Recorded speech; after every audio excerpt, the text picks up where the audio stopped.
Bonjour à tous. Ce soir, nous commençons avec le désordre divin et le drame cosmique qui définissent la mythologie égyptienne ancienne. Avant de vous installer confortablement, prenez un moment pour aimer cette vidéo et vous abonner, mais seulement si vous appréciez sincèrement le contenu que je crée ici. N'hésitez pas à partager dans les commentaires d'où vous regardez et quelle heure il est chez vous. Il est toujours fascinant de voir la diversité du public qui nous rejoint du monde entier. Maintenant, baissez les lumières, peut-être allumer un ventilateur pour créer un doux bourdonnement de fond. Passons en douceur à l'exploration de ce soir ensemble. Nous commencerons par Rê, la divinité solaire de l'Égypte ancienne et un accomplisseur infatigable. Rê n'était pas simplement une sphère lumineuse dans le ciel. Il incarnait le soleil lui-même, toute la présence solaire. Chaque jour, Rê guidait sa barque solaire enflammée à travers le ciel, de l'horizon oriental à l'horizon occidental. Il n'y avait pas de jour de maladie, pas de congé et aucune option pour travailler à distance. Essentiellement, il incarnait la routine classique de 9 heures à 17 heures. Sauf que son service était sans fin, et il devait combattre des monstres pendant son trajet. Pendant les heures de lumière, Ra illuminait le monde, offrant chaleur, éclat et une raison parfaite de se plaindre de la chaleur. Mais après le coucher du soleil, pensais-tu qu'il se reposait ? Pas du tout. Au contraire, Ra s'aventurait dans le sous-monde connu sous le nom de Duat pour commencer sa seconde mission, protéger l'univers contre Apu, un colossal serpent du chaos qui se dressait comme un gratte-ciel et nourrissait une rancune féroce. Chaque nuit, Apu tentait de dévorer Ra. Et chaque nuit, Ra devait habilement l'éviter. Imagine finir une journée de travail de 12 heures pour être ensuite poursuivi par un serpent géant dans les profondeurs de l'enfer. Nuit après nuit. Pour que tout fonctionne parfaitement, Ra était soutenu par un groupe d'aide divin à bord de sa barque solaire. Considérez-les comme des stagiaires célestes. Cependant, au lieu de livrer du café, ils lançaient des boules de feu contre les menaces provenant d'autres dimensions. Parmi ces assistants se trouvaient des divinités telles que Seth. En effet, la même divinité qui a plus tard commis un fratricide. Alerte conflit au travail. Et Mayan, un serpent gardien qui s'enroulait autour du vaisseau de Ra comme un film plastique divin. Mais l'histoire devient encore plus étrange. À un moment donné, Ra a choisi de se retirer de la supervision directe des affaires terrestres. Qu'est-ce qui a motivé cela ? Parce que l'humanité, de manière typique, a commencé à l'insulter. Des mortels déloyaux ridiculisaient Ra dans sa vieillesse. En conséquence, il a dépêché la déesse Sekhmet pour prendre en charge la situation. En parlant de le gérer, nous voulons dire une quasi-annihilation de l'humanité. Suite à cette catastrophe de relations publiques, Ra se retira et gouverna depuis les cieux, permettant à d'autres divinités de prendre davantage de responsabilités. Osiris, la divinité associée à l'au-delà, à l'agriculture et aux blessures familiales. En gros, si vous vous êtes déjà senti dépassé, trahi par un frère ou une sœur, et quelque peu en décomposition, félicitations. Vous partagez une parenté spirituelle avec la figure la plus célèbre des morts vivants d'Égypte. Osiris a d'abord gagné en importance, caractérisé par sa beauté, sa sagesse et ses contributions à la civilisation. Il a été pionnier dans l'agriculture et la fabrication du vin, ce qui en fait une figure légendaire. Sa popularité était immense, ce qui, comme le montre l'histoire, conduit souvent à être assassiné par son propre frère. Voici Seth, son frère et rival, le fils du milieu par excellence avec une carte de gymnastique. La jalousie de Seth était flagrante. Il a même mesuré le corps d'Osiris pour fabriquer un cercueil, organiser une réunion et déclarer « Quiconque correspond parfaitement à ce sarcophage spécialement conçu pourra le réclamer ». Osiris est volontairement entré dans le cercueil, faisant confiance à son frère manifestement jaloux lors d'une célébration suspecte, un acte d'optimisme divin à son apogée. Seth a fermement fermé le couvercle, le sécurisant avec des clous et des enchantements, peut-être un peu excessifs, et l'a jeté dans le Nil comme un panier de fruits sophistiqués. Osiris dériva en aval vers Byblo, car rien ne crie à l'éternel règne comme d'être pris pour des débris fluviaux par des locaux au Liban. Cependant, Osiris était accompagné d'Isis, sa femme, sa sœur, sorcière et fidèle compagne que l'on ne trouve que dans des scénarios d'inceste divin. Elle découvrit le cercueil, le ramena à la vie, puis le prit furtivement à nouveau, le démembrant en 14 fragments. Oui, 14, car 13 aurait été peut-être trop évident. Imperturbable, Isis se lança dans une quête à travers tout un continent pour retrouver ses parties du corps, en récupérant finalement 13. La dernière pièce, son sceptre de pharaon, manquait. Disons simplement qu'elle l'a habilement remplacé par une réplique en or. La mythologie égyptienne ancienne témoigne d'une fascination curieuse pour le déséquilibre. Elle adopte une attitude remarquablement nonchalante envers les membres prosthétiques. Grâce à une touche de nécromancie, Isis parvint à ramener Osiris à la vie juste le temps d'une nuit enchantée. Cela donna naissance à un enfant spectral, Horus. Ensuite, Osiris se retira avec grâce de l'existence terrestre, assumant un rôle bureaucratique dans le monde souterrain en tant qu'arbitre divin des âmes. Imaginez un gestionnaire des ressources humaines éternelles, équipé de balances et de démons à tête de crocodile. Là, il demeure, digne, momifié et paradoxalement plus puissant dans la mort que jamais de son vivant. La leçon à retenir est: ne jamais accepter de meubles de la part de vos frères et sœurs, et toujours choisir d'épouser une sorcière compétente. Parfois, la manière la plus efficace de gouverner un royaume est depuis l'au-delà. Examinons Isis, la déesse qui possédait tout: beauté, intelligence, capacité magique, et une lignée familiale qui se tordait et se bouclait comme une bande de Möbius. Elle était à la fois l'épouse et la sœur d'Osiris, ce qui, dans la culture égyptienne antique, signifiait essentiellement que c'était compliqué, mais considéré comme normal.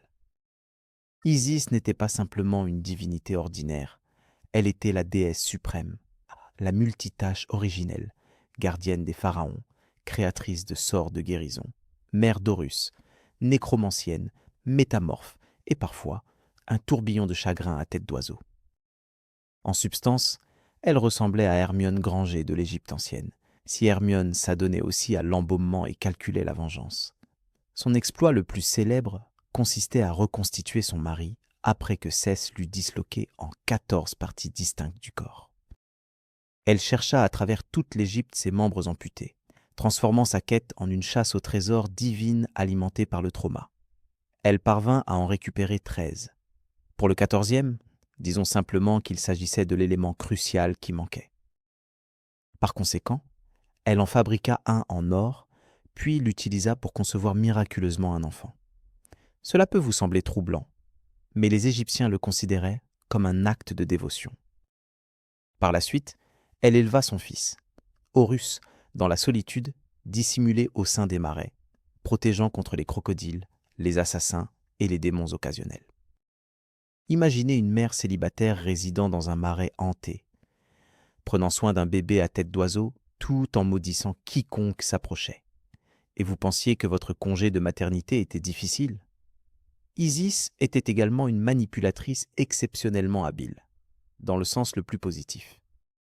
Elle a déjà trompé Ra, le dieu du soleil, en lui révélant son nom secret, son mot de passe divin, en l'empoisonnant avec un serpent qu'elle avait elle-même créé. C'est exact. Elle a créé un serpent uniquement pour faire du chantage à une divinité, puis l'a rétabli en bonne santé parce que c'est tout simplement une diplomatie intelligente.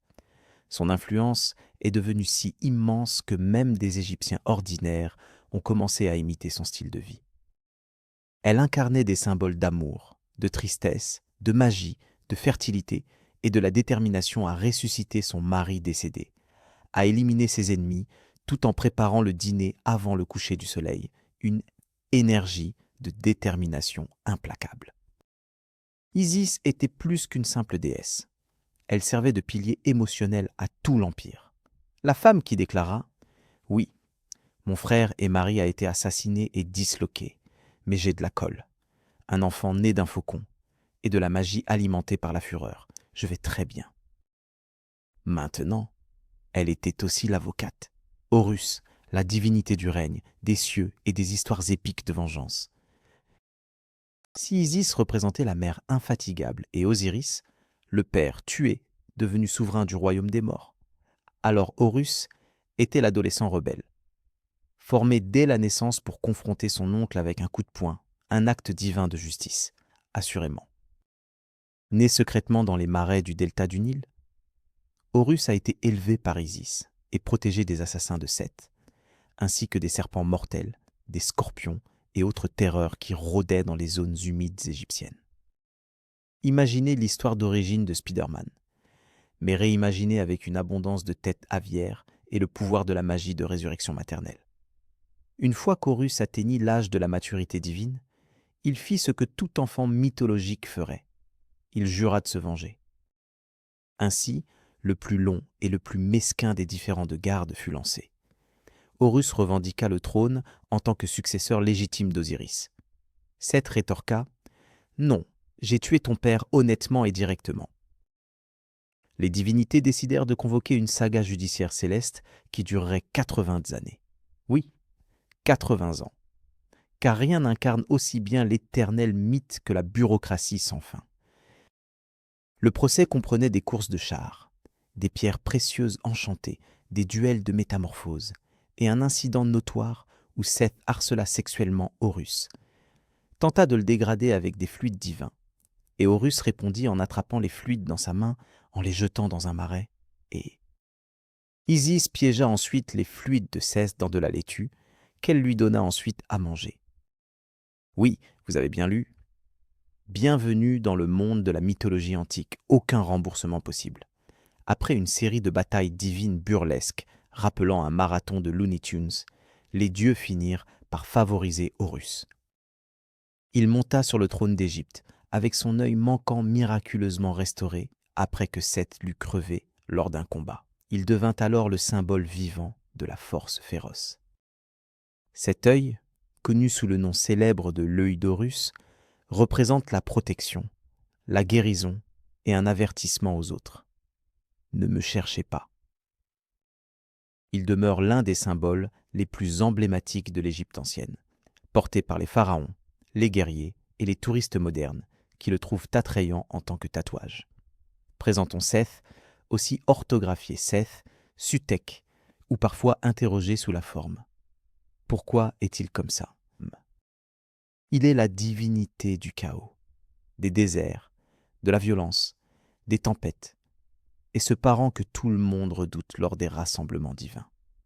Si les dieux égyptiens avaient un mouton noir, Seth en fixerait la norme, et probablement la brûlerait juste pour le plaisir. Né de la déesse du ciel Nut et du dieu de la terre Geb, Seth entra dans le monde déjà marqué par la suspicion. Il était l'étranger aux cheveux cramoisis et à la mâchoire carrée, parmi un groupe de figures à tête de faucon. Alors que ses frères et sœurs se consacraient à représenter l'ordre, la fertilité et l'équilibre universel, Seth était attiré par des énergies plus chaotiques, souvent agressives. Il présidait le désert, qui en termes mythologiques signifie tout ce qui est rude et destructeur. Tempête de sable, Seth. Sécheresse, Seth. Tumulte politique turbulent qui servent d'une manière ou d'une autre les intérêts d'un souverain narcissique. Certes, Seth était associé à tout cela. Cependant, ce qui a vraiment cimenté la réputation notoire de Seth, c'est sa performance acclamée dans la saga de la famille divine. Son frère Osiris était admiré, sage et, par un certain hasard, encore en vie. Naturellement, Seth l'a enfermé dans un cercueil et l'a jeté dans le Nil. Dans l'Égypte ancienne, parfois, votre arme de meurtre était un cercueil luxueux. Lorsque Isis a retrouvé le corps d'Osiris, Seth a intensifié sa violence en le découpant en 14 fragments et en dispersant les morceaux comme des confettis mythologiques. Les actions de Seth allaient au-delà du simple meurtre. Il a inventé le kit ultime de démembrement. Par la suite, Horus, le fils d'Osiris, a grandi avec un but unique, venger son père. Le conflit entre Seth et Horus a duré 80 ans, une rivalité si prolongée qu'elle a nécessité un jugement divin, des bijoux enchantés et un scandale bizarre lié à la laitue, trop étrange pour être expliqué avant minuit. Malgré sa réputation de méchant, Seth n'était pas toujours considéré comme l'antagoniste.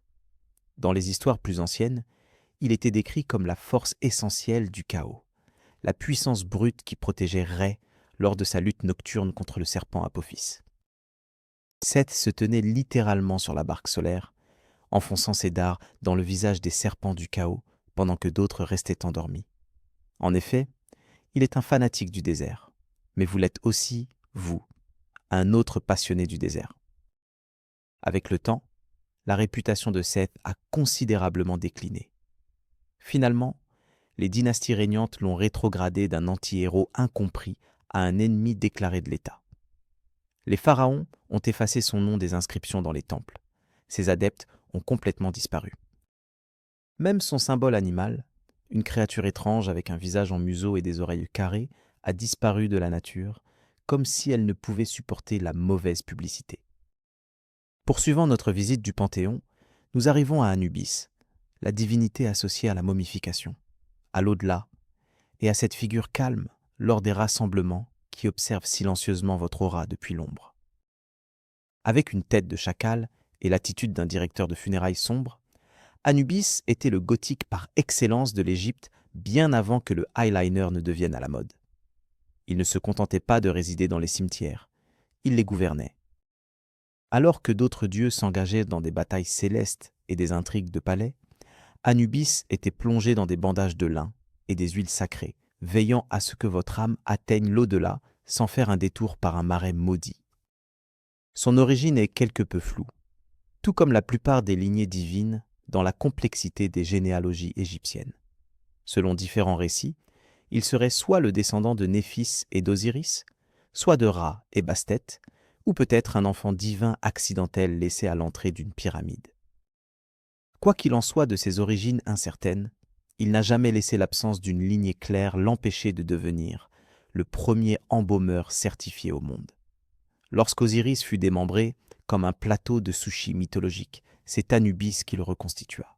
Ni Isis, ni Horus, seulement Anubis.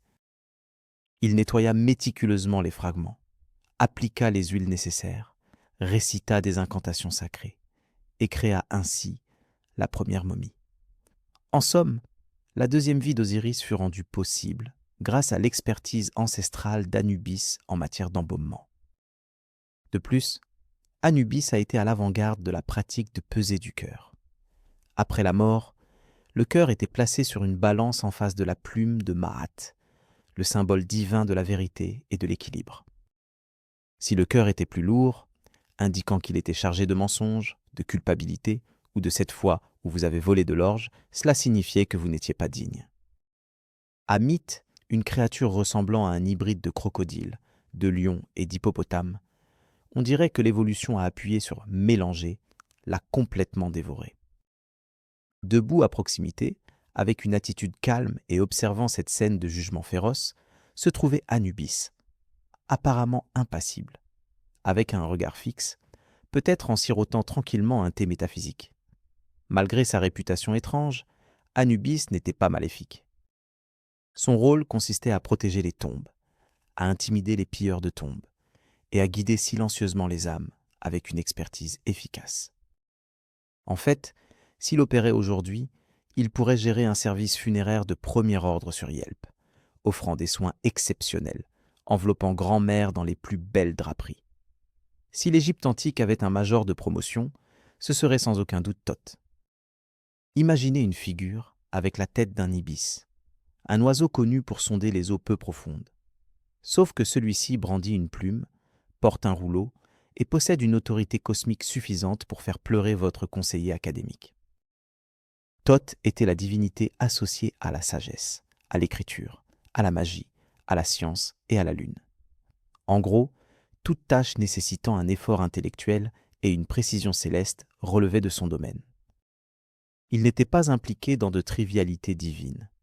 Au contraire, son travail consistait à créer des calendriers, des grimoires et l'équivalent métaphysique de feuilles de calcul complexes. On croit qu'il a été à l'origine du développement des hiéroglyphes, ce qui fait de lui la raison pour laquelle nous possédons des millénaires d'histoires gravées dans la pierre, dans les scripts les plus élaborés imaginables. Considérez-le comme l'équivalent du dieu du blogging antique, sauf que ces publications prenaient des mois à être sculptées, et une fois inscrites, elles ne pouvaient pas être effacées s'il changeait d'avis. Et il y a encore plus. La légende dit que Thoth a également inventé le temps lui-même. Oui, le temps. Le concept même que vous êtes en train de gaspiller en regardant des vidéos YouTube sur des dieux à tête d'oiseau. Il a conçu le calendrier de 365 jours en prenant un risque avec le dieu de la lune. Conçu, en gagnant 5 jours supplémentaires, qu'il a ensuite alloué pour permettre à Nut, la déesse du ciel, de donner enfin naissance à toutes les divinités principales. Donc, si votre naissance tombe à la fin août, vous pouvez remercier la mise en jeu de Thoth. Il a aussi assumé le rôle de juge cosmique. Dans la salle des deux vérités, où votre cœur était pesé contre une plume, Thoth était celui qui enregistrait la procédure, littéralement. Il se tenait à l'écart, documentant méticuleusement chaque détail avec une précision divine, à la manière d'un sténographe judiciaire surnaturel. Il ne portait pas lui-même de jugement. Son rôle était simplement de veiller à ce que votre réputation cosmique soit enregistrée avec exactitude. Malgré sa réputation d'intelligence, Thoth possédait aussi un côté mystique. Il était l'auteur du légendaire livre de Thoth, un manuscrit si puissant qu'il pouvait conférer la capacité de communiquer avec les animaux, de commander les dieux, et peut-être même d'obtenir un café gratuit au café du monde des morts. Naturellement, le livre était tenu secret, comme chaque société le comprend. Ne confiez jamais une telle autorité à quelqu'un qui affirme « Je suis vraiment passionné par l'égyptologie ». Si vous avez déjà possédé un chat et pensé « Cet animal agit comme s'il savait qu'il était une divinité », félicitations, vous avez tout à fait raison. Tout remonte à Bastet, la déesse féline chérie de l'Égypte, protectrice de la vie domestique, de la fertilité, de la musique, de la protection, et parfois de faire tomber des tasses des autels, juste pour attirer l'attention. Bastet est souvent représentée comme une femme avec la tête d'un chat domestique, affichant une expression à la fois calme et satisfaite d'elle-même.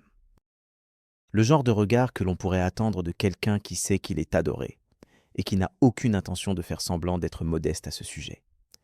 Mais ne vous laissez pas tromper par son doux ronronnement et son élégante féminité. Bastet n'a pas toujours été la chatte de salon sereine du monde divin. Dans sa face plus sauvage et plus ancienne, elle était en réalité une lionne, une prédatrice féroce, baignée de soleil, capable de déchiqueter. À cette époque, elle était renommée pour déchirer ses ennemis et mâcher le chaos comme un jouet qui couine. En gros, elle ressemblait à la sœur jumelle de Sekhmet après une sieste et un bain. Au fil de l'histoire, à mesure que les centres urbains s'étendaient et que les Égyptiens déplaçaient leur admiration de la guerre et de la fureur du désert vers le confort domestique, la réputation de Bastet dans l'opinion publique s'est progressivement adoucie. Les griffes féroces de la déesse lionne ont été limées, et son image autrefois tachée de sang s'est transformée en celle d'un chat de maison gracieux. Soudain, elle est devenue une gardienne des foyers, des mères et de toutes choses douces, tant que sa queue n'était pas dérangée sans permission. Sa ville, Babastis, est devenue un centre majeur pour les amateurs de félins. Les visiteurs s'y rendaient non pas pour un aperçu spirituel, mais pour interagir avec les chats.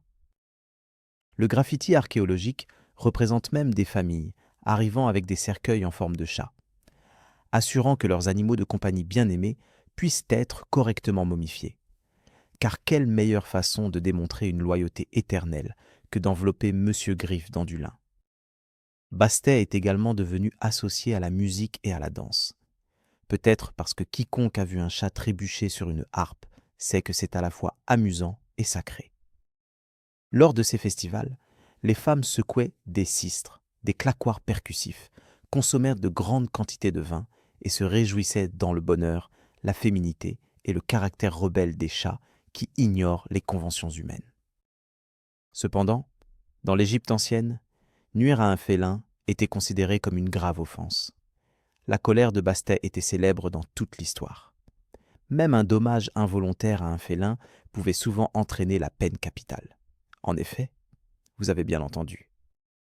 Si vous trébuchiez accidentellement sur votre chat domestique, vous pourriez vous retrouver face à un jugement dans l'au-delà, par Anubis, et sous le regard critique de la société.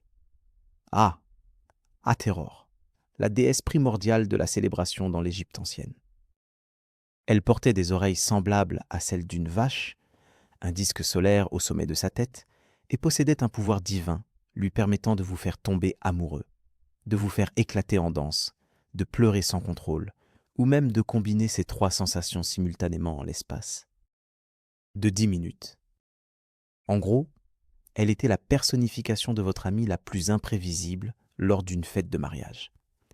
Atéror était vénérée comme la déesse de l'amour, de la beauté, de la musique, de la danse, de la fertilité, de la maternité et surtout de la bière. Oui, elle était une véritable déesse de la bière. Les anciens Égyptiens, étant extrêmement pragmatiques, refusèrent de confier quelque chose de sacré à des mains mortelles. Souvent représentée comme une femme magnifique avec des oreilles de vache ou une tête bovine entière, Atéror était bien plus qu'une simple déesse laitière céleste. Elle servait de figure maternelle attentionnée pour le pharaon, de guide spirituel pour les âmes dans l'au-delà, et d'entité capable de transformer même votre coupe de cheveux la plus désastreuse en quelque chose de sacré. Cependant, il est important de ne pas devenir trop confiant. Atéror a une histoire. Dans sa forme antérieure, elle était une redoutable agent de rétribution connue sous le nom de Sekhmet, la déesse lionne qui a presque exterminé l'humanité parce que Rê est devenue quelque peu irritable. Juste une réaction excessive typique, en réalité. Heureusement, les dieux ont élaboré une stratégie ingénieuse. Ils l'ont enivrée. Rê l'a trompée en la faisant consommer 7000 contenants de bière teintée de rouge, qu'elle a prise pour du sang. Sekhmet s'est enivré jusqu'à l'ivresse divine, s'est effondré, puis s'est réveillé en tant que Atéror, plus douce et plus affectueuse. Exactement. La théologie de l'Égypte ancienne comporte un concept de rédemption à travers une arche de gueule de bois. En tant que déesse Atéror, elle supervisait des célébrations animées telles que la fête de l'ivresse, qui était exactement ce qu'elle semblait être. Ces événements comprenaient musique, danse, vin, décisions douteuses, et tout le monde agissait comme s'il s'agissait d'un rituel sacré. Imagine Coachella, mais sponsorisé par des temples. Les temples d'Atéror servirent d'espaces sacrés remplis de mélodies, de fumée d'encens, de bruits de grelots et probablement de quelques chèvres perplexes. Les dévots venaient la consulter pour obtenir des bénédictions pour la fertilité, des révélations sur leurs rêves, ou simplement pour pleurer un bon coup après avoir été ignoré par un scribe. Dans l'au-delà, on croyait qu'Atéror accueillait les défunts avec du lait, de la musique et la même ambiance chaleureuse et réconfortante que celle de votre tante préférée. Si votre tante portait de l'or et incarnait une féminité cosmique brute, alors faites la connaissance de Sekhmet, la déesse à tête de lion associée à la guerre, à la peste, à la vengeance, à la guérison dans certains cas, et qui se lève chaque matin prête à déclencher la violence. Sa férocité ne se limitait pas à son apparence. Elle représentait l'équivalent égyptien ancien d'un déclencheur d'apocalypse que Ra pouvait activer chaque fois que les humains devenaient trop insolents. Tout cela trouve ses origines chez les humains, qui, comme d'habitude, ont commencé à ridiculiser Ra durant sa vieillesse. Vous savez, le dieu solaire omnipotent, responsable de maintenir l'existence elle-même. La Nerve. Se sentant quelque peu blessé et peut-être manquant de sa boisson matinale, Ra décida qu'un simple avertissement ne suffirait pas. Au lieu de cela, il convoqua Sekhmet, une lionne ardente incarnant la fureur divine, l'énergie solaire et une absence totale de retenue. Sekhmet descendit sur l'humanité comme une critique furieuse de Yelp brandissant une épée. Selon la légende, elle ne se contentait pas d'éliminer les gens. Elle prenait plaisir à le faire. Elle était la contrepartie divine d'un mélangeur rempli de choix irréfléchis et de chaos artériel. Elle excellait dans ses fonctions, mais l'humanité était au bord de l'extinction en seulement quelques jours. Même Ra, qui l'avait créée, commença à se demander si la situation n'avait pas rapidement échappé à tout contrôle. Alors, quelle est la solution lorsque votre lion de la destruction devient incontrôlable? La réponse, la faire complètement saouler en la trompant. Naturellement, les prêtres de Ra préparèrent 7000 pichets de bière, teintés en rouge pour ressembler à du sang, et versèrent toute la cargaison sur les champs où Sekhmet semait le chaos. Comme prévu, la déesse interpréta cela comme une célébration ensanglantée, devint excitée et but tout en une seule fois. Elle devint si ivre qu'elle perdit connaissance pendant plusieurs jours, probablement en rêvant de conquête et sans ressentir de remords.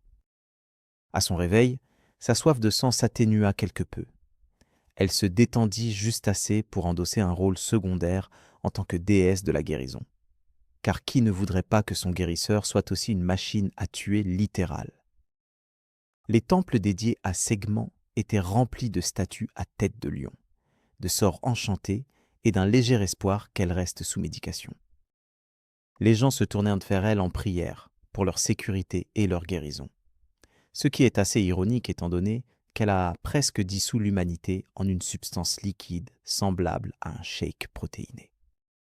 Si les dieux égyptiens ressemblaient à un groupe de rock, Tar serait le musicien introspectif à l'arrière, concevant la scène, ajustant les instruments et peut-être fabriquant la batterie uniquement par la force de sa volonté. Il est la divinité de la création, des artisans, des bâtisseurs et des ingénieurs. Remarquablement, il parvenait à être tout-puissant tout en dégageant une ambiance calme et silencieuse de père, rappelant un papa travaillant dans le garage. Ptah ne rugissait pas, ni ne frappait ses ennemis. Au contraire, il faisait naître l'univers par la seule pensée. La mythologie affirme qu'il a d'abord formé tout dans son cœur, l'équivalent égyptien de l'esprit, puis les a fait entrer dans la réalité par la parole. En effet, tandis que d'autres dieux s'affairaient à lancer des boules de feu, Tar murmurait doucement la réalité en existence, tel un artiste divin, façonnant l'univers avec subtilité et précision. Il était le protecteur des artisans, des métallurgistes et des architectes. Essentiellement, il était la divinité que tout le monde espérait voir rester favorable, car provoquer leur dieu de la construction pouvait rapidement entraîner la fuite d'un tombeau. Les temples dédiés à Par, en particulier celui situé à Memphis, servaient de grands centres religieux et possédaient probablement les meilleurs systèmes de plomberie du monde antique. Contrairement à beaucoup de dieux ostentatoires mais associés au spectacle, Tar s'habillait modestement, souvent enveloppé étroitement dans un linceul semblable à celui d'un mumifié, tenant un bâton qui symbolisait la vie, la stabilité, la mort et l'autorité, un divin multi-outil. Sa peau était souvent peinte en vert, représentant le renouveau et la renaissance, ou peut-être simplement parce qu'il travaillait trop de nuits sans crème solaire. Malgré son statut de divinité créatrice, Tar apparaissait rarement dans les mythes lui-même. Il préférait rester en arrière-plan, laissant les autres prendre la lumière pendant qu'il inventait discrètement le concept de projecteur. Il ne se préoccupait pas des triangles amoureux ou des batailles cosmiques, au contraire, il avait des plans à élaborer et de la géométrie sacrée à tracer. En essence, il était un dieu pour ceux qui clasment leur épicerie par ordre alphabétique et assemblent des meubles sans jurer contre Ikea. Même les divinités le tenaient en haute estime. Lors de révisions théologiques importantes en Égypte, Ptah était systématiquement conservé. Son importance était tout simplement trop grande pour être exclue. Certains croyaient même que tout, y compris les autres dieux, avait été initialement conçu par Ptah, puis mis en existence par la parole, ce qui le placerait comme le législateur originel. Ah, Néphis, la déesse de l'aube, du crépuscule et des moments de calme entre les deux, je serai simplement là-bas pendant que tout le monde recevra la reconnaissance. Si la mythologie égyptienne ressemblait à un feuilleton, Néphis serait le personnage récurrent qui apparaît dans chaque épisode, résout tous les problèmes, mais n'est jamais invité aux fêtes sauvages. Elle est la sœur d'Isis, d'Osiris et de Seth, ce qui déjà semble accablant. Et pourtant, elle a réussi à garder son calme. Tandis qu'Isis jouait le rôle de la protagoniste divine et que Seth était l'antagoniste imprévisible, Néphis accomplissait simplement ses devoirs. Constantement dans l'ombre, allumant de l'encens, murmurant des prières, et maintenant subtilement la stabilité du monde, pendant que d'autres lançaient la foudre et faisaient parfois des crises. Son rôle principal était de protéger les morts. Néphus assistait à chaque funérailles importante, toujours positionné à côté d'Isis pour pleurer le défunt, chanter des hymnes sacrés et se tenir la main alors que les anciens Égyptiens passaient dans l'au-delà.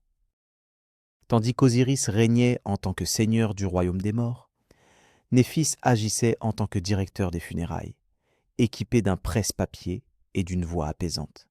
Malgré sa présence, elle restait souvent en retrait, éclipsée par d'autres. Même son mythe le plus célèbre la voit se déguiser en Isis pour être avec Osiris, un exemple de la mythologie la plus bizarre, mais qui convient à quelqu'un dont le langage de l'amour semble être l'adaptation à la personne avec qui il est. De cette union maladroite naquit Anubis, la divinité à tête de chacal qui supervise la momification. Rien n'illustre mieux une lignée familiale compliquée qu'un enfant conçu par nécromancie accidentelle et erreur d'identité. Néphus n'a pas provoqué de conflit, ni recherché la célébrité. Elle était plutôt la gardienne du deuil, celle qui pleurait sincèrement à votre tombe, même si elle vous connaissait à peine. Elle ressemblait à la sœur émotionnellement mature lors d'un Thanksgiving chaotique, sirotant tranquillement du vin pendant que d'autres débattèrent de la succession divine. Les dévots la considéraient comme une protectrice, une présence douce mais résolue qui guidait les âmes et apportait du réconfort aux endeuillés. Elle était la lumière de la lune pour le soleil d'Isis, l'ombre fraîche contrastant avec tout ce drame excessif. Bien qu'elle ait rarement reçu des temples qui lui étaient entièrement dédiés, son nom était murmuré lors de chaque rituel sacré impliquant la mort, la renaissance et la forme cosmique de la thérapie. Si le panthéon égyptien avait un adolescent lunatique avec une planche à roulettes cosmique, ce serait Khonsu. Reconnu comme le dieu de la lune, du temps, de la guérison et parfois du chaos vengeur, Khonsu est l'une de ces divinités dont la personnalité change considérablement selon l'époque à laquelle on se réfère. Dans son aspect le plus admirable, Khonsu est un guérisseur lunaire. Sa douce lueur illumine le ciel nocturne, marquant le passage du temps à chaque croissant et pleine lune. Les anciens Égyptiens croyaient qu'il aidait les femmes à concevoir, protégeait les voyageurs, et repoussait même les esprits maléfiques, comme une veilleuse sacrée dotée d'une expertise médicale. Ne vous laissez pas tromper par la douce lueur de la lumière de la lune. Khonsu était connu pour avoir un tempérament de feu. Certaines légendes le décrivent comme une divinité assoiffée de sang qui se nourrit des âmes des méchants. Imaginez-le en train de consommer nonchalamment l'essence humaine tout en regardant le ciel nocturne. À un moment, il restaure la santé et guérit les maladies. À l'instant d'après, il rejoue un film d'horreur dans vos rêves. Cette double nature le définissait. Il est souvent représenté comme une figure juvénile avec une mèche de cheveux symbolisant l'innocence. Couronné d'un disque représentant la lune et d'un croissant de lune au sommet de sa tête, enveloppé comme dans des bandages, car selon le mythe, la lune reste éternellement jeune et n'est pas marquée par les saisons. Parfois, il porte une houlette et un fouet rappelant ceux d'Osiris.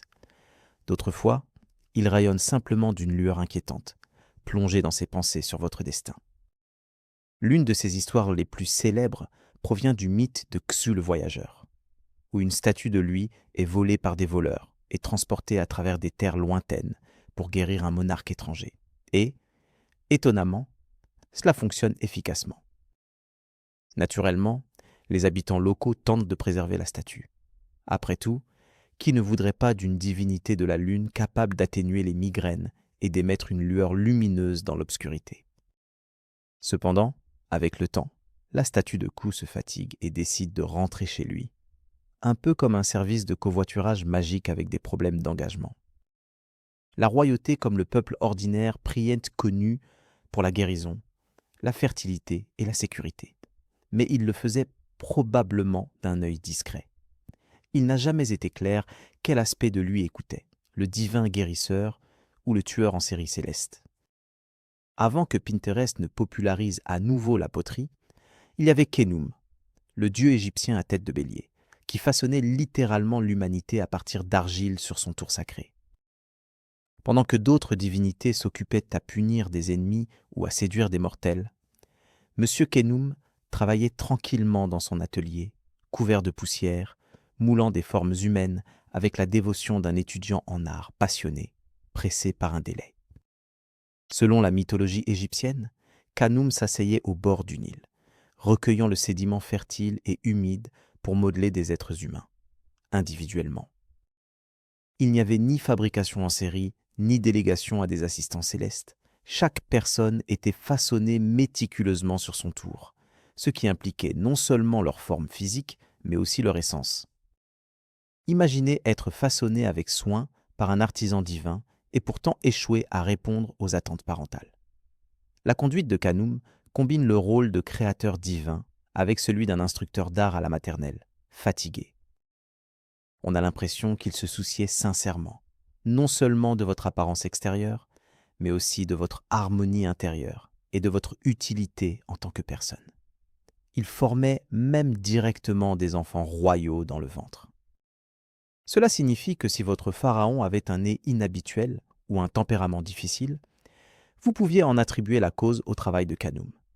Cependant, ce qui rend cela particulièrement charmant, c'est que lui ne vous sculptait pas par obligation. Il agissait parce qu'il en avait envie. Les anciens Égyptiens ne percevaient pas Khnum comme une divinité lointaine. Au contraire, ils le considéraient comme une figure douce et paternelle qui nourrissait chaque âme avec amour et soin. Cela rend d'ailleurs un peu troublant le fait qu'il portait aussi la tête d'un bélier massif et cornu. Rien n'incarne aussi bien l'affection tendre que d'être tenu par une bête tout droit sortie d'une pochette d'album de heavy metal. De plus, il régissait le cours du Nil, la source vitale de l'Égypte, ce qui correspond parfaitement à ses attributs. Il incarne la boue, la force et l'inspiration divine. Aucune civilisation ne peut prospérer sans une source d'eau fiable et un artisan cosmique qui veille à ce que vous soyez façonné avec au moins 2 bras fonctionnels. Dans les temples, des offrandes d'eau, de nourriture et de gratitude étaient faites à Khnum. Après tout, il est de bon ton d'exprimer sa gratitude au Dieu qui a personnellement façonné votre foi. Imaginez-vous dans l'Égypte ancienne. Vous attendez un enfant. Il n'y a pas d'anesthésie péridurale, pas d'environnement hospitalier stérile, pas de playlist apaisante, seulement du sable, de la sueur, des superstitions et une équipe de sages-femmes invoquant une déesse redoutable mais adorable nommée Taweret. Le nom Touré, signifiant la grande, appartenait à une déesse au corps façonné comme celui d'un hippopotame, avec des membres de lion et le dos d'un crocodile, dotée d'un regard maternel suffisamment puissant pour faire taire même le pharaon le plus arrogant. En essence, elle était un signe d'avertissement vivant. Ne vous frottez pas à cette mère. Malgré son apparence hybride intimidante, Taweret servait de protectrice des femmes lors de l'accouchement, de gardienne des mères et des bébés, et de personnification divine de « ne me testez pas, je suis en train de nicher ».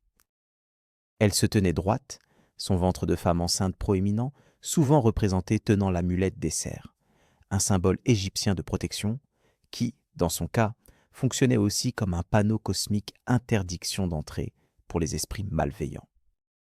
Et croyez-moi, l'accouchement dans l'Égypte ancienne était périlleux, nécessitant toute la protection possible, compte tenu de l'absence de médecine moderne, d'antibiotiques fiables et de la forte probabilité de complications. Les anciens Égyptiens se tournaient vers Taweret comme une protectrice spirituelle, semblable à une videuse de foule gardant l'utérus. Son image apparaissait sur des amulettes, des appuis-têtes, des piquettes de lit et même des mugs, faisant d'elle l'équivalent antique de coller des autocollants «Maman ours» sur votre véhicule utilitaire sport. Elle était présente partout où se rassemblèrent des femmes enceintes, envoyant silencieusement le message « Essaie donc, démon, je te défie ». Mais le rôle de Tower allait bien au-delà de la simple force physique. Elle incarnait la chaleur maternelle, la bonté, et revêtait une signification symbolique profonde. Bien que les hippopotames apparaissent adorables dans les dessins animés, ils sont en réalité férocement protecteurs, en particulier les femelles. Les Égyptiens comprenaient cela parfaitement. Ils observaient là la loyauté intense des mères hippopotames et pensaient « Voilà le genre de gardien que je souhaite pour ma naissance ». Fait intéressant, même les meubles de la maison étaient ornés de son image. Dans l'Égypte ancienne, il était impossible de se reposer en paix sans la présence de son image qui dominait au-dessus, ressemblant à un guerrier divin issu des profondeurs de la mythologie hippopotame. Malgré l'absence de temples dédiés ou d'ordres sacerdotaux élaborés, Taët était profondément chérie. Elle était vénérée dans les foyers, murmurée lors du travail, et une gratitude lui était adressée chaque fois qu'une mère et son bébé sortaient en sécurité. À Charabus, le Nil dépasse le simple statut de rivière. Il est considéré comme une divinité aux dents redoutables. Tous les 10 années, lorsque la rivière gonfle prématurément ou de manière excessive, les villageois se souviennent de leur vœu ancestral, un serment inscrit dans le calcaire et accompli par un rituel. Offrez à Sobek une jeune fille pure, où il saisira tout, terre, descendants, vaisseaux, même la vie elle-même. Par conséquent, sous la pleine lune lumineuse de la 10e année, le bol cérémoniel est ramené au cœur de la place du village, rempli des noms des jeunes femmes éligibles. Les anciens s'abstiennent de parler de ceux qui sont passés avant. Ils sont oubliés. Aucune chanson ne leur est dédiée.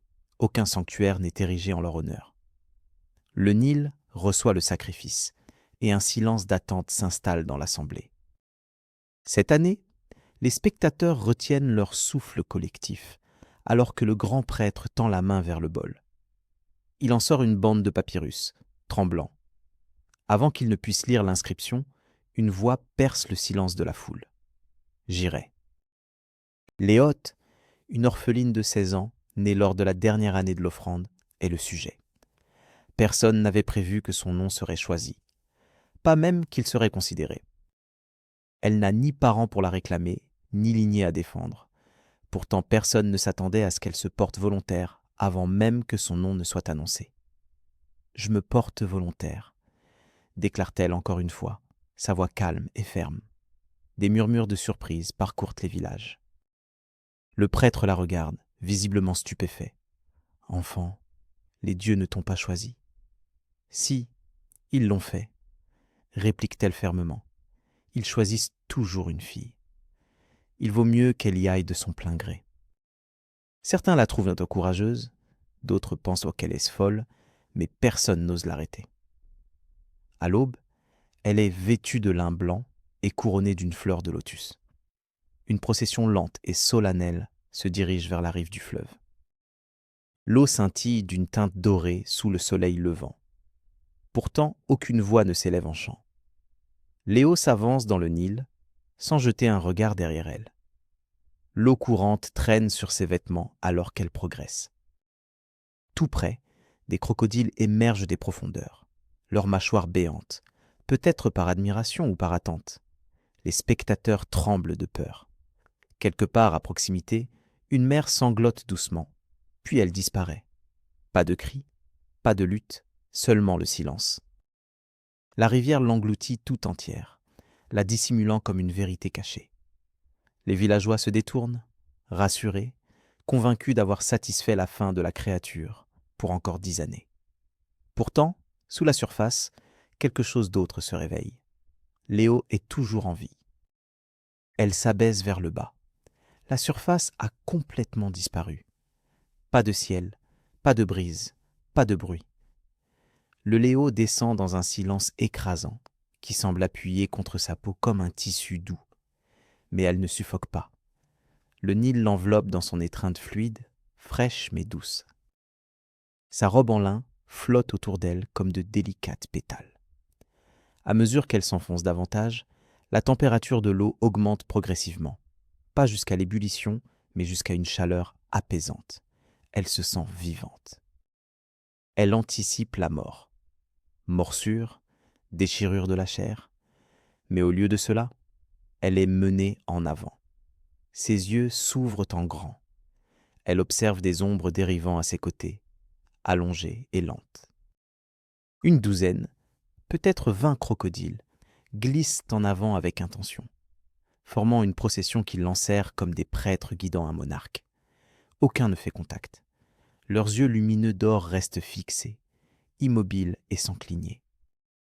Bientôt, le lit de la rivière apparaît, mais il ne se compose pas de boue et de limon habituels.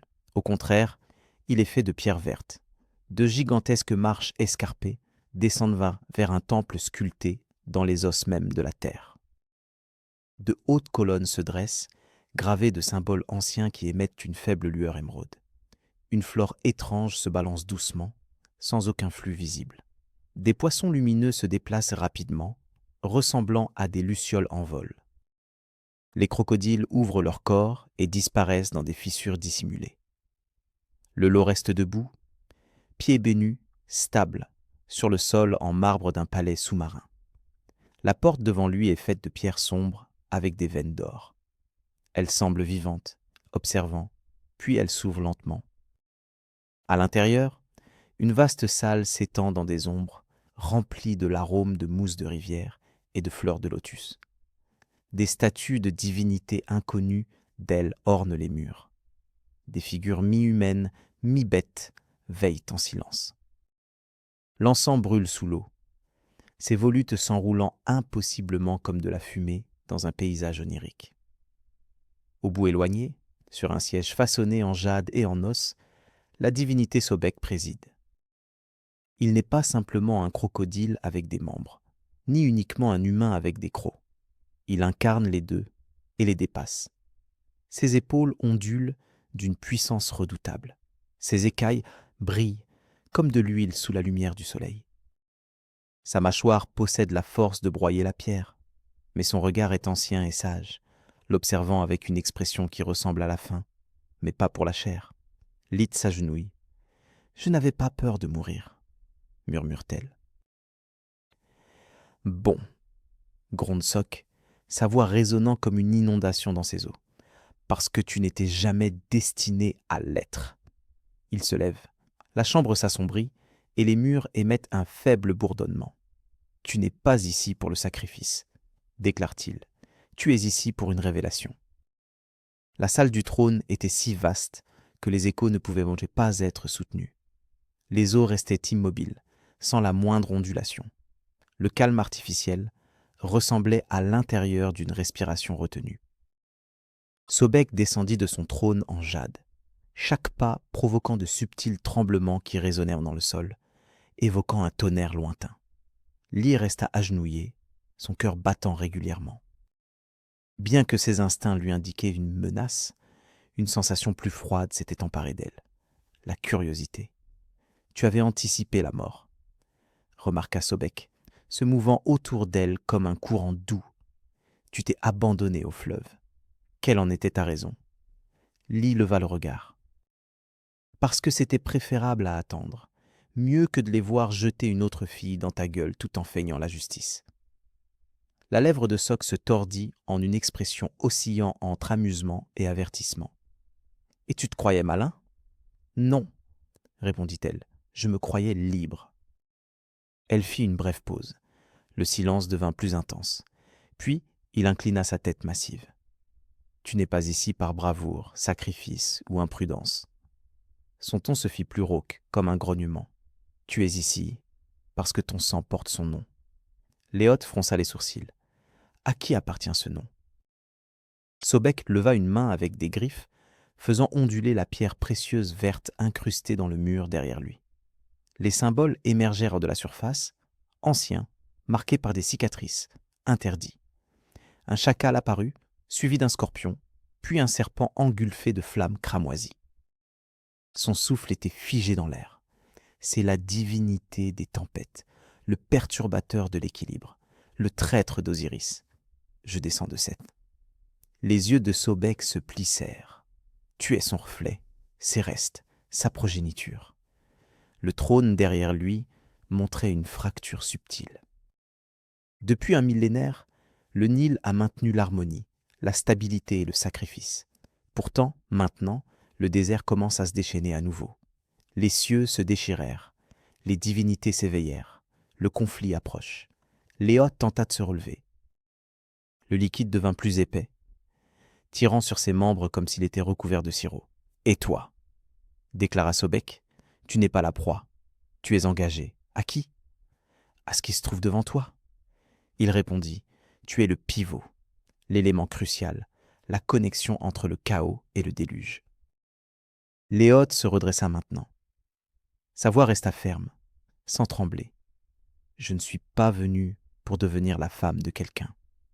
Tu es venu mettre fin à quelque chose, » dit Sobek. « Tu n'as simplement pas encore compris ce que c'est. » Il tendit sa main écailleuse. « Viens, Léote. Permets-moi de révéler ce qui se cache sous le Nil et ce que les dieux ont négligé de partager avec toi. Le palais n'a pas été construit, il s'est étendu. Il était enraciné dans la vase d'époque longtemps oubliée. Ses murs regorgeaient de pierres veinées de mousse et de champignons bioluminescents qui pulsaient en rythme avec des tambours lointains. Des colonnes s'élevaient comme les troncs d'arbres anciens, leur sculpture changeant subtilement lorsque le regard de Lith se détournait. Des yeux de crocodile l'observaient depuis chaque surface, certains sculptés dans la pierre, d'autres non. Ainsi, les serviteurs n'étaient pas simplement humains. Ils apparaissaient comme des silhouettes ombragées avec des écailles, silencieux et élégants, glissant sans effort à travers des couloirs inondés, comme s'ils faisaient partie du courant lui-même. Bien qu'il n'ait jamais eu de contact physique avec elles, elle percevait leur présence comme de l'air emprisonné dans ses poumons trop longtemps. Les jours semblaient passer, si tant est que le temps puisse être mesuré en ce lieu. Léote n'était ni confinée ni restreint. Elle se déplaçait librement, mais le palais s'étirait à l'infini devant elle. Elle mangeait des fruits qui poussaient sur les murs et buvait dans des bassins qui scintillaient d'un éclat huileux. Le sommeil la réclamerait, mais ses rêves étaient vifs, des desserts brûlés et des rivières coulant de cramoisis. Parfois, elle se réveillait avec de l'eau dans la bouche, la goûtant comme du sang. Dans des vitrines, d'anciens rouleaux flottaient, leurs origines si anciennes qu'elles défiaient la compréhension humaine. Des armes en or et en obsidienne reposaient dans des alcôves sculptées dans les murs, émettant un doux bourdonnement lorsqu'elle passait à côté. Une chambre contenait une carte, non pas de terre, mais des courants de lignes laids sous le Nil. Elle suivit une ligne lumineuse qui menait tout droit à son village, puis s'étendait dans le désert au-delà. Des symboles apparaissaient partout dans le palais. La spirale rouge de Cès, l'œil avec une pupille en forme d'ouverture et un visage de femme divisé en deux, avec des chacals sortant de sa bouche.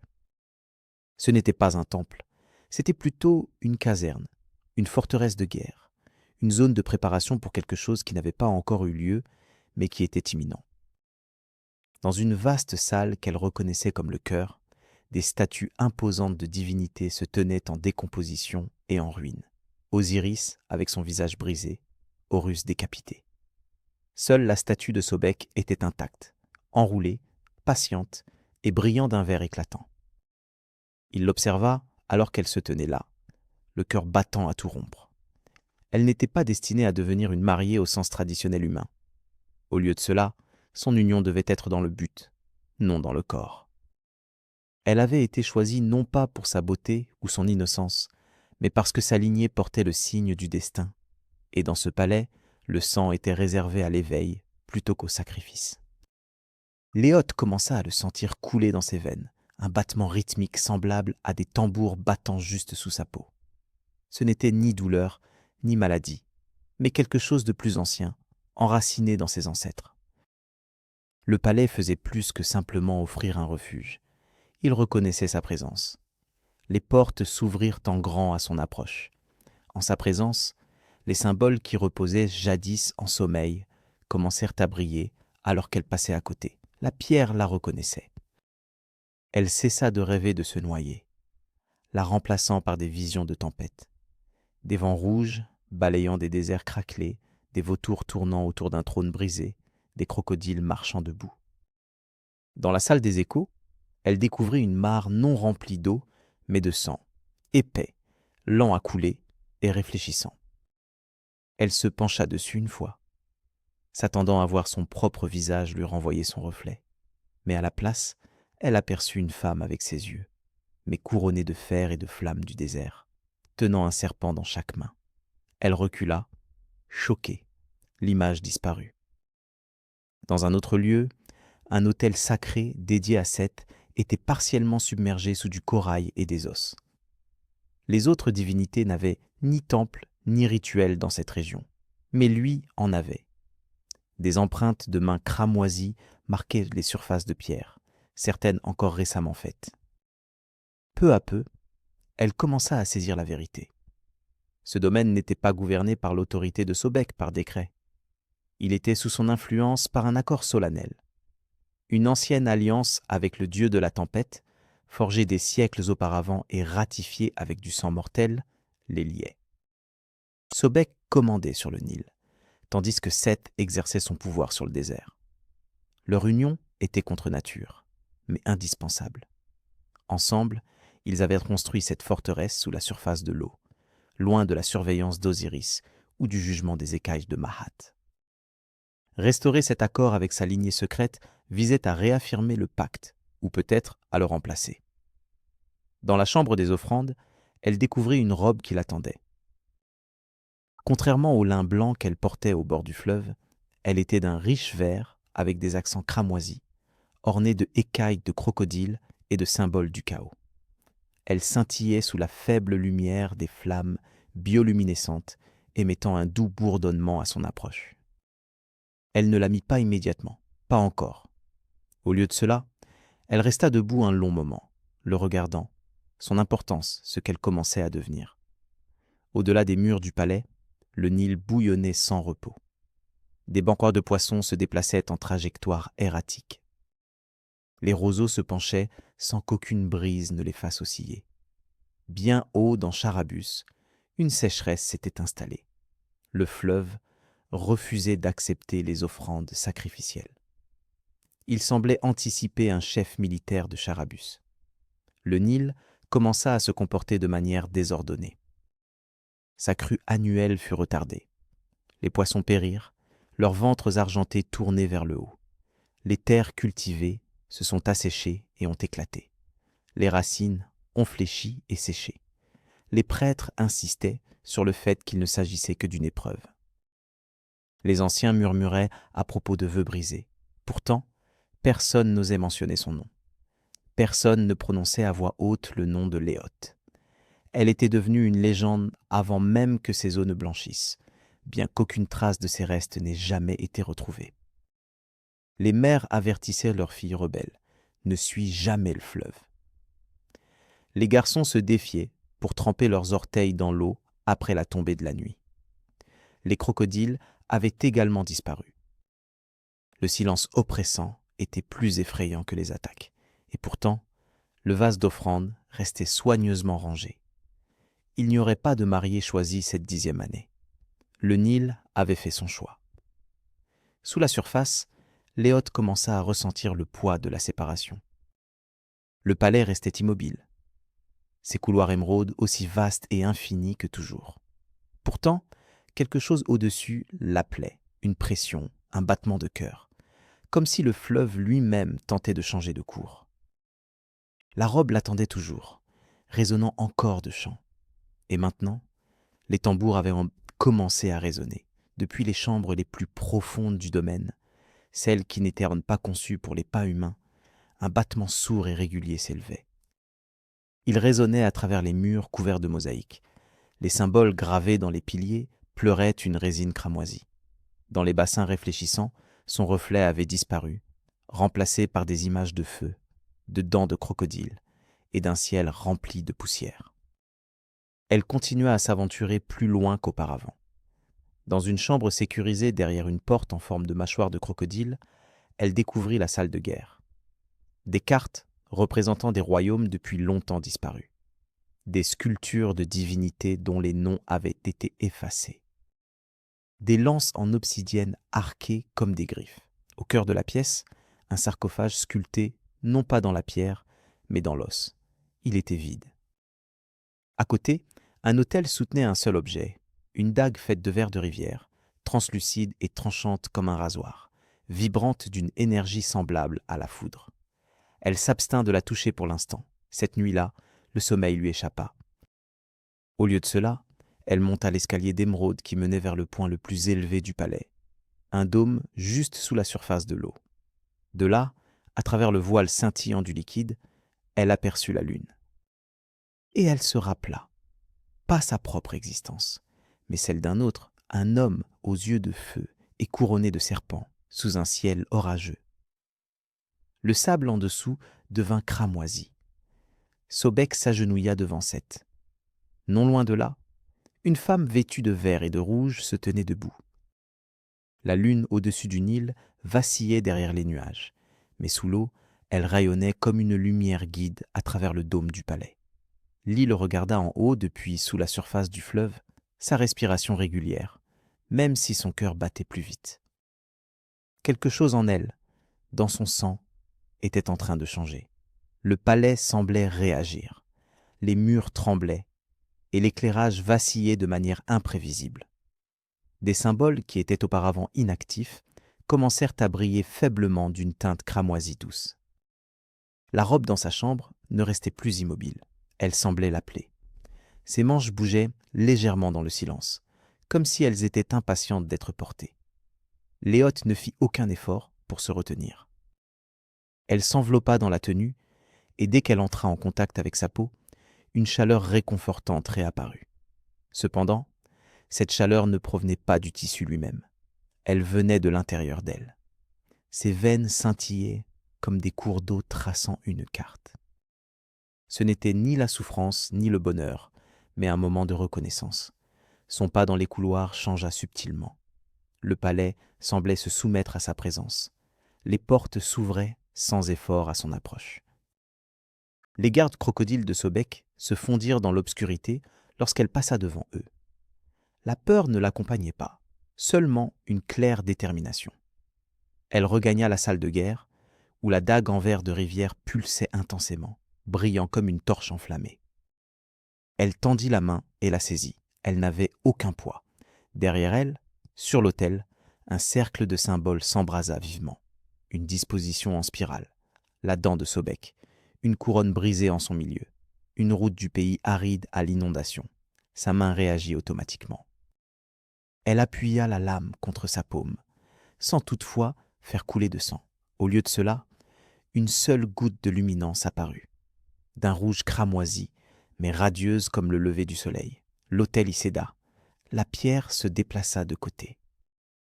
Une chambre dissimulée se révéla derrière l'autel, scellée et aride. À l'intérieur, reposaient des rouleaux, des os, des masques et un miroir façonné non pas en argent, mais en obsidienne, poli à la perfection telle qu'il reflétait non seulement un visage, mais l'essence même de l'âme. Léote se vit ornée d'écailles de crocodile et de robes ressemblant à des nuages d'orage. Sous elle, le sable se transforma en boue. Dans sa main, elle brandissait à la fois le feu et le déluge, jamais l'un sans l'autre, toujours les deux. Elle était la fille de Seth, la mariée de Sobik, une briseuse d'équilibre. À l'extérieur, dans les profondeurs du Nil, les crocodiles commencèrent à bouger, non poussés par la faim, mais par un but et un ordre. Ils se déplaçaient contre le courant dans une harmonie troublante, leur queue traçant des présages dans le sédiment. L'époque des offrandes était terminée. Un nouveau but était apparu. Léote n'était plus la fille qui était entrée volontairement dans le fleuve. Elle se transformait en ce que les dieux redoutaient le plus, une mortelle qui conservait trop de souvenirs. Le palais n'était plus silencieux. Les murs qui avaient autrefois été inertes vibraient désormais d'une lueur verte et rouge. Les yeux émeraudes de Sobek reflétaient une teinte écarlate. Les deux flux, autrefois maintenus en fragile distinction, se mêlaient et s'entrelaçaient. Les sols tremblaient sous les pieds nus de Léo. L'atmosphère vibrait, non pas d'électricité, mais d'un sentiment de pressentiment. Au plus profond, sous la base en pierre, des tambours rythmiques résonnaient. Ce n'était ni un rituel, ni une célébration maréchale. De tels sons n'avaient pas été entendus depuis qu'elle avait enfilé la robe et brandi la dague. Sa présence persistait lourdement dans les couloirs, dense dans l'eau qui remplissait l'espace. Pourtant, maintenant, il observait de loin, comme s'il attendait ses actions en l'absence de guidance. Elle comprenait l'implication. Il n'était plus son ravisseur, ni son maître. Ils étaient redevenus soit alliés, soit adversaires, ou quelque chose d'ancien et d'innommé qui existait entre eux. Les sentinelles crocodiles, autrefois simples gardes, répondaient désormais à ses ordres. Elles la suivaient à travers le palais comme des soldats attendant des instructions. Leurs yeux ne brillaient plus de faim, mais scintillaient de reconnaissance. Dans une chambre, Léotte découvrit un parchemin scellé avec de la cire de couleur chair. Elle brisa le sceau, révélant un message d'une époque antérieure aux dynasties et aux pyramides. Une ère où les divinités régnaient non pas depuis des temples, mais depuis des tombes, et où les alliances étaient scellées non pas avec de l'encre, mais avec du sang. C'était une période où Seth et Horus avaient autrefois uni leurs forces contre les dieux supérieurs. Pendant un temps, leur règne s'étendait de la sécheresse à l'inondation. Mais le chaos, même lorsqu'il était combiné, trouve toujours un moyen de se fracturer. Finalement, le règne de Seth s'effondra. Sobek se retira, laissant le palais dissimulé sous des couches de silence, l'ancien accord longtemps oublié jusqu'à son retour. Le rouleau n'offrait aucune explication quant au moment de cette révélation, mais mentionnait des symboles, des présages le long du fleuve, des murmures dans les lignées sanguines, et une fille née lors d'une année de sacrifice, un enfant dont le sang refusait de devenir rouge. Les mains de Léotte tremblaient alors qu'elle roulait soigneusement le rouleau. Son but n'a jamais été ancré dans sa beauté ou son innocence. Elle n'était pas choisie pour apaiser ou calmer. Au contraire, elle avait été convoquée pour enflammer une étincelle. Au-delà des murs du palais, des fractures commençaient à se former dans le lit du Nil, et des os longtemps oubliés s'agitaient sous les profondeurs boueuses. Les fleurs de lotus s'assombrirent jusqu'au noir. Les poissons commencèrent à tourner en rond sans but avant de succomber à la mort. Pendant ce temps, dans des villes lointaines qui avaient depuis longtemps abandonné leurs anciennes divinités, des rêves troublants de crocodiles commencèrent à perturber le sommeil des prêtres et des érudits. Bien que l'inondation ne soit pas encore arrivée, la rivière était prête, et elle aussi était prête. À Charabus, le Nil était devenu un étranger pour lui-même. Là où il coulait autrefois avec vigueur parmi les roseaux et résonnait à travers des canaux animés, il se mouvait maintenant dans un silence sombre. Les enfants ne jouaient plus le long de ses rives, et les fermiers ne comptaient plus sur ses eaux. La terre se fendit comme une peau vieillie, et le ciel n'offrait qu'une couverture de poussière. Les villageois menèrent leur rituel, offrant des figues, des pièces, du lait et même une autre vierge. Pourtant, le fleuve restait immobile, refusant de bouger. Il avait déjà revendiqué sa mariée, et elle n'était plus à eux de retenir. Tout au fond, sous leurs pieds, Léotte avançait à travers le palais de la guerre, les yeux qui ne ressemblaient ça plus à ceux d'une fille. Son regard était désormais inébranlable, ses pas guidés par des courants invisibles. Portant la robe drapée sur ses épaules et le poignard de verre à sa ceinture, elle ne se sentait plus comme une visiteuse. Elle était une leader en devenir. Sobek réapparut enfin, non pas en colère, mais sur un ton de formalité. Il se tenait à ses côtés dans la salle des eaux, bras croisés, sa mâchoire imposante impénétrable. Silencieusement, ils avancèrent ensemble à travers les chambres submergées, passant devant des autels vides, jusqu'à la chambre des dents. Là, une armée attendait. Pas celle d'humains, ni même celle de crocodiles, bien que beaucoup d'entre eux soient présents. Il s'agissait d'êtres issus de la fusion, de créatures forgées par la tempête et la rivière, os et argile, drapés de lin plus ancien que n'importe quelle dynastie. Certains portèrent des boucliers fabriqués à partir de feuilles de lotus séchées, tandis que d'autres brandissaient des lames en forme de croissant de lune. Tous s'inclinèrent lorsqu'elle avança.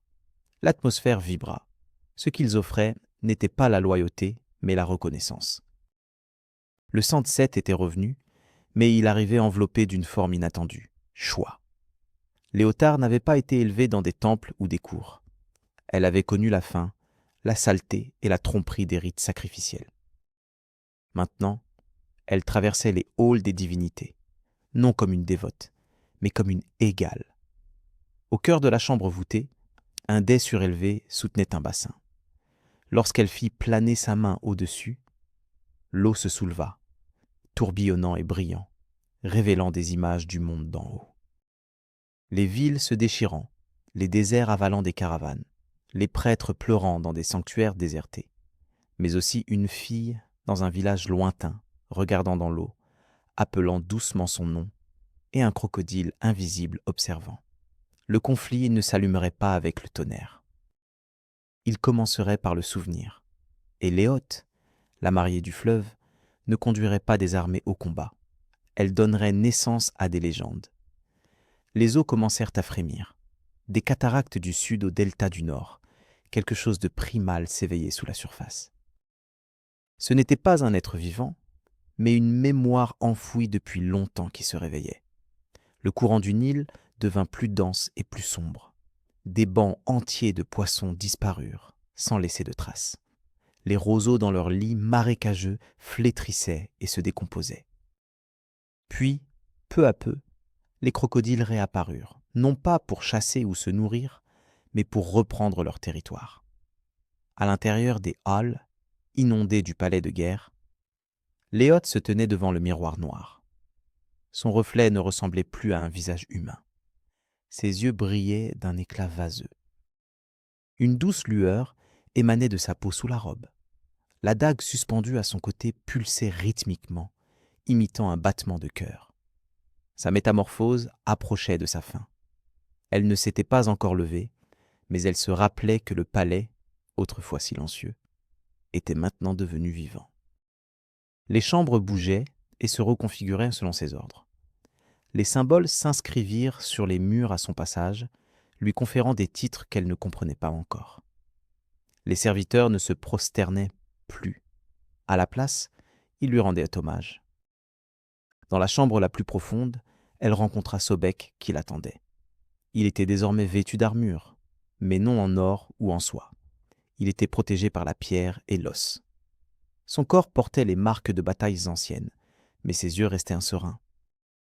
Dans sa main, il tenait un bâton façonné à partir de la colonne vertébrale d'un crocodile, dont la pointe ressemblait à une dent. Ils n'avaient pas besoin de parler. Leur compréhension était silencieuse. Derrière lui, une porte s'était matérialisée, alors qu'elle n'avait jamais existé auparavant, s'ouvrant sur une obscurité qui déformait la perception. Elle menait à un tunnel qui n'était pas celui du palais, mais celui des dieux eux-mêmes. Il n'y avait ni mur, ni sol, seulement des réverbérations et des étoiles lointaines. Ce passage reliait des royaumes où des êtres divins murmuraient et où des mortels étaient brisés. Maintenant, Léote se préparait à le traverser. Elle jeta un dernier regard par-dessus son épaule. Le palais qu'il avait contenu, transformé et choisi, restait là. Il n'avait pas disparu. Au contraire, il se repliait vers l'intérieur, s'effondrant comme un mirage qui se dissout. Il lui avait fourni tout ce dont elle avait besoin. Elle avançait, et le Nil faisait écho à son mouvement. Au-dessus, dans des temples longtemps abandonnés, des statues de crocodiles se fissuraient, dévoilant leur cœur en pierre verte pulsante. L'eau avançait en rugissant, mais elle ne débordait pas. Elle restait là, patiente. Ce qui approchait n'était pas simplement la guerre ou la vengeance, c'était la justice. Les divinités avaient négligé l'alliance, mais le fleuve se souvenait, et sa mariée était prête à leur rappeler. Le Nil se sépara, non pas avec une montée de crue, mais dans un silence feutré.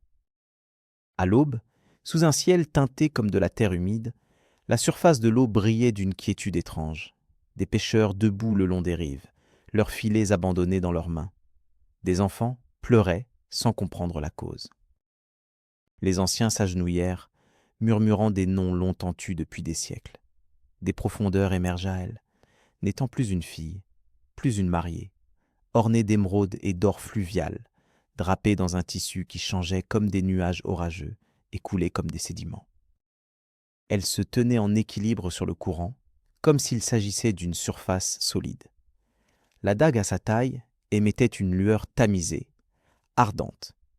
Derrière elle, des crocodiles alignés en rang parfaitement ordonné bordèrent la rivière. Ce n'étaient pas des bêtes sauvages, mais des soldats. Char-Abbas resta immobile et silencieux. Certains se penchèrent en avant, d'autres s'enfuirent en dispersant, mais personne n'énonça son nom. Elle avançait dans la place où le bol d'offrande reposait encore intact depuis sa descente. Léoth plongea la main à l'intérieur, non pas pour récupérer un nom, mais pour le briser. Le bol se fissura le long de son centre, divisé net par un seul mot qu'elle prononça dans une langue plus ancienne que n'importe quel temple. L'accord était rompu, mais pas par Sobek ou Seth, plutôt par eux, les humains, les prêtres, les lâches qui jetaient les filles dans la rivière et appelaient en cela l'obéissance. Maintenant, la rivière avait répondu à ce geste. Depuis l'horizon lointain, des vents violents hurlaient, mêlant tempêtes désertiques brûlantes, sable volant et étincelles. Approchant de la direction opposée, la brise fraîche et rafraîchissante du déluge soufflait. Ces deux courants convergèrent au-dessus du village, tourbillonnant ensemble en une tempête qui ne fit jamais contact avec la terre, se contentant de planer dans l'air en tant qu'observatrice. Léoth leva les yeux vers le ciel. Elle percevait la présence des dieux, non sous une forme physique, mais à travers leurs émotions. Osiris frissonna de peur. Mara se recula. Thoth se mit à griffonner précipitamment, incapable de suivre le rythme du changement soudain, car ce n'était plus leur histoire. Léoth parla à nouveau, sa voix résonnant comme un tonnerre sous l'eau. Elle n'était pas forte, mais lourde et profonde, définitive. Elle ne gouvernerait pas, elle servirait de rappel. Sobek se matérialisa à ses côtés, non pas comme une bête, mais comme une partenaire. Il inclina la tête, non par révérence, mais par reconnaissance. Seth était absent. Sa présence n'était pas nécessaire. Son successeur avait déjà accompli ce qu'il n'aurait jamais pu, mettre fin au conflit sans combat, rétablir la peur sans violence et équilibrer le désordre par la décision.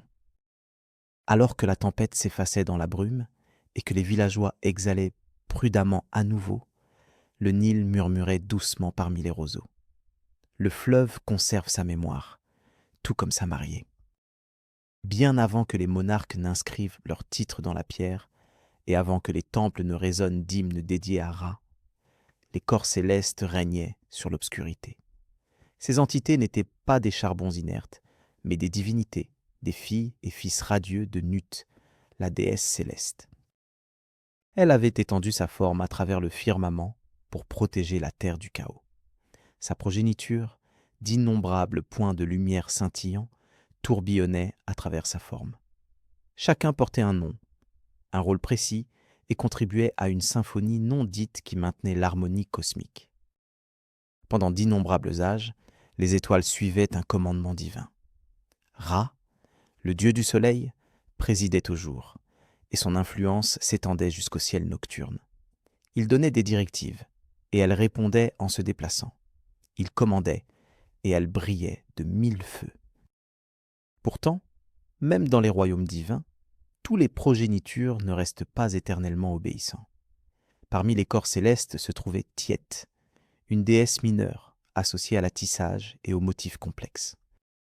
Elle ne brillait pas intensément, ni n'était redoutée ou représentée sur des carvings de temples, mais elle percevait plus que la plupart. Sa vision révélait que ce qui semblait être de l'harmonie était souvent une façade pour le contrôle. Ce que les humains considéraient comme un équilibre, elle commença à l'interpréter comme une oppression. Elle a intégré des avertissements au sein de ces constellations. Des motifs qui mettaient au défi les directives de Ra. Des itinéraires interdits, des vérités dissimulées, des noms anciens longtemps enfouis sous les sables et le passage des âges. Lorsque Ra donna l'ordre que les étoiles ne puissent plus guider les mortels vers des divinités perdues, Tiet refusa de se conformer. Elle défia l'autorité. Sa rébellion s'embrasa dans les cieux comme un feu de forêt. Au début, une seule étoile disparut, puis 10, puis des centaines. Elles n'ont pas été détruites mais dissimulées, retirées en signe de protestation silencieuse. Elles retirèrent leur lumière vers l'intérieur et échappèrent au domaine observable. Elles refusèrent de guider. elles refusèrent d'éclairer. Elles ne voulaient pas aider. L'obscurité enveloppa la nuit. Il n'y avait ni étoile, ni constellation, ni guide pour les marins, ni signe pour les prêtres. Le ciel se transforma en un plafond froid et silencieux, noir et sans relief. Les récoltes se fanèrent. Les oiseaux abandonnèrent leur migration et tombèrent du ciel en plein vol. Les marins périrent en pleine mer. La lune versa des larmes dans la solitude. La brume du soir s'étendit sur la terre comme une ecchymose éternelle. Les prières de l'humanité devinrent plus désespérées. Leur encens brûla en plus grande quantité, et leur sang fut versé plus librement, mais aucune réponse ne vint. Ils maudirent le nom de Tiat, bien que la plupart ne l'aient jamais entendu auparavant. Leurs cris étaient pour que les étoiles reviennent, sans se rendre compte que la révolte au-dessus n'était jamais dirigée contre eux. Elle était destinée à les protéger. Cependant, les dieux choisissaient de ne pas clarifier leurs motifs. Pendant ce temps, le ciel, autrefois radieux et brillant, préférait désormais le silence à la parole. À Tinis, une ville autrefois renommée pour sa splendeur, seules des lampes vacillantes et des calendriers partiellement effacés marquaient son déclin. Là vivait un érudit nommé Pamu. Sa naissance coïncida avec la première saison dépourvue d'étoiles, dans l'année connue sous le nom de l'époque de la lumière déclinante. Sa mère lui avait donné un nom dérivé du mot pour chat, non par amour, mais par désespoir. Elle pensait que, comme les félins, il pourrait posséder la capacité de voir dans l'obscurité. Et, d'une certaine manière, il le faisait. Alors que d'autres détournaient leur regard du ciel, lui restait fixé dessus. Sa profession était celle d'un astronome. Cependant, le domaine avait perdu son importance, les cartes stellaires n'étant plus que des feuilles blanches de papier. Les temples avaient scellé leurs observatoires, et les prêtres mettèrent désormais en garde les gens contre le regard vers le haut, affirmant que le ciel nocturne était une forme de punition divine, plutôt qu'une source d'émerveillement. Pourtant, Pameu continuait d'observer le ciel nocturne, non pas parce qu'il croyait que les étoiles réapparaîtraient, mais parce qu'il avait besoin de s'accrocher au souvenir de ce qui avait été perdu. Sa demeure était un toit en ruine à la périphérie de la ville. Chaque soir, il esquissait dans l'air, avec de la craie, les constellations invisibles. Il plaçait des bougies là où les étoiles devaient émettre. Lorsque d'autres se moquaient de lui, il se contentait d'acquiescer. Il n'avait pas vu Tiat, il s'était évaporé dans le désert des années auparavant, lorsqu'il était un garçon affamé. Il avait erré pendant 2 nuits, avec seulement le vent et les sables mouvants pour compagnie. La 3e nuit, quelque chose scintilla dans le ciel. Une seule fine lueur d'argent filtrait à travers l'obscurité comme un délicat fil de cheveux. Attache-la. Une présence douce et féminine semblait remplir l'atmosphère, pas aussi éclatante que celle du fils de Ra, mais douce, vigilante et compatissante. La lumière avançait bas sur les dunes jusqu'à ce qu'ils la suivent jusqu'à la sécurité. Personne ne faisait confiance à ses paroles. Il prétendait qu'il avait inventé l'histoire. Pourtant, il s'accrochait à sa mémoire. À ce stade, le monde entier aspirait à cette illumination. De graves sécheresses survinrent plus tôt que prévu. La faune errait en motifs répétitifs. La folie commença à s'infiltrer dans les périphéries des mines. L'optimisme s'estompa peu à peu. Un soir, alors que Permux était assis sous le plafond fracturé de sa chambre en ruine, esquissant la silhouette d'Orion, il le sentit. Une envie irrésistible. Pas venant d'en haut, mais provenant profondément en lui. Une faible lueur de mouvement, mais aucun son. Comme si quelque chose avait changé derrière l'obscurité au-dessus, quelque chose qui observait en retour. Pendant son sommeil, il ne rêva pas de ombre, mais d'un fil présenté par une femme faite de lumière d'étoiles. Permux se réveilla avant le lever du soleil, bien que la signification du mot se soit estompée. Le ciel restait désormais perpétuellement gris, ressemblant à de la cendre humide étirée finement à travers les cieux. Il n'avait pas fait de véritable rêve depuis des années, mais cette fois, L'image était vive et claire. Elle était liée par des fils lumineux, un fil brillant étant placé dans sa paume par une silhouette enveloppée de lumière. Lorsqu'il ouvrit ses doigts, rien n'était visible, mais la sensation persistait. Ce matin-là, alors qu'il avançait à travers les rues en délabrement de Tigny, un sentiment de calme, mais pressant d'urgence, le poussait vers l'est, au-delà des greniers, au-delà des puits arides, vers la section négligée de la nécropole où personne n'osait s'aventurer. Là, dissimulé derrière des obélisques brisés et des idoles fracturées, se trouvait le dernier temple de Nut. C'était une structure délabrée. Des vignes grimpantes avaient envahi les colonnes. Le plafond s'était effondré, laissant l'espace ouvert au ciel. Ses bassins d'eau étaient vides et ses autels dépouillés. Pourtant, au fond, dans une chambre gravée de constellations qui n'émettait plus de lumière, une flamme solitaire vacillait, d'un bleu glacé, faible et froide. À ses côtés était assise une vieille femme. Elle était vêtue de robes d'indigo poussiéreux. Ses yeux étaient laiteux, mais elle le percevait avant qu'il ne prononce un mot. « Tu es en retard !» gronda-t-elle. Pameux se figea sur place. « Tu l'as vu !» poursuivit la femme. « Elle t'a tendu le fil. » Il hocha la tête lentement en signe d'approbation.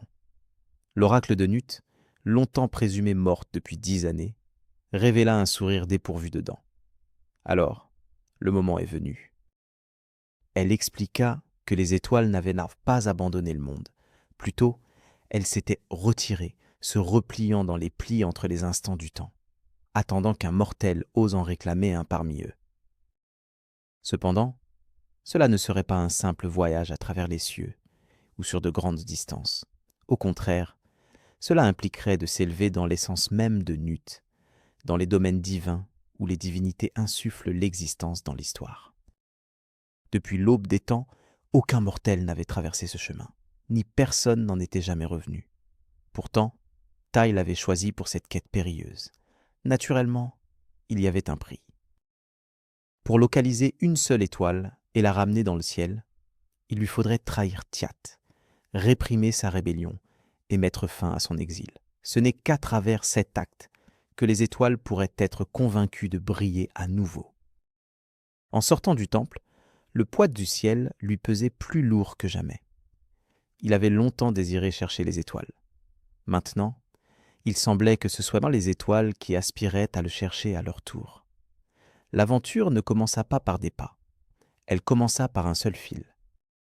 Ce soir-là, dans le calme de son sanctuaire sur le toit, Pameux le découvrit qui l'attendait, émettant une douce lueur sur son sol comme un délicat fil de rayons de lune tombé du ciel.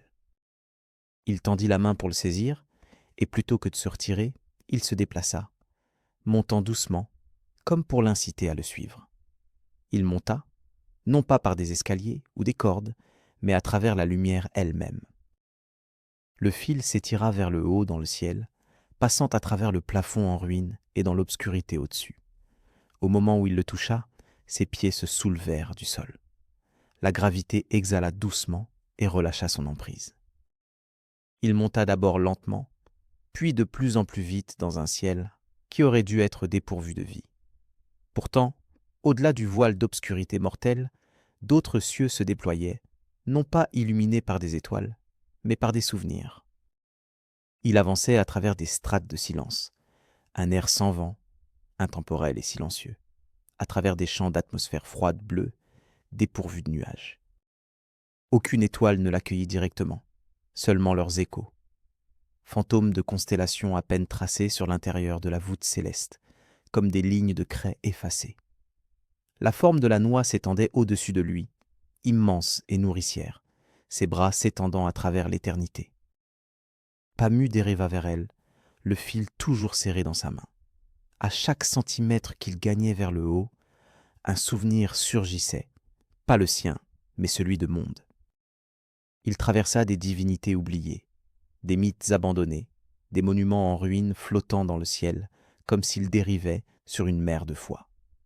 Il aperçut le tout premier calendrier, le dernier prêtre d'un temple tombé pliant une carte étoilée en papyrus, alors que la lumière diminuait.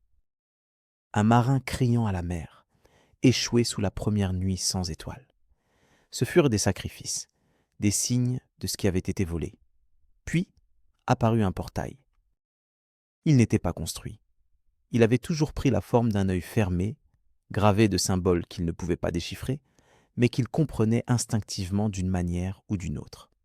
Seuls les élus, seuls les avides, seuls ceux qui se souviennent de la lueur.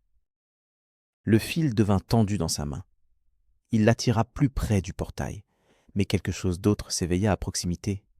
Une entité, connue, réconfortante mais menaçante. Il pivota. Là, elle restait. Ni lumineuse ni terrifiante, simplement observant, pas comme une divinité, mais comme une observatrice. Elle resta silencieuse. Pendant ce temps, Pameu, suspendu entre le monde qu'il avait abandonné et les cieux qui rejetaient leur propre progéniture, tremblait, non par peur, mais par choix. Elle resta immobile, silencieuse, sans illumination. Pourtant, Pameu la reconnut. Tian, l'étoile qui a défié, la déesse qui a disparu, le murmure résonnant dans ses souvenirs désertiques.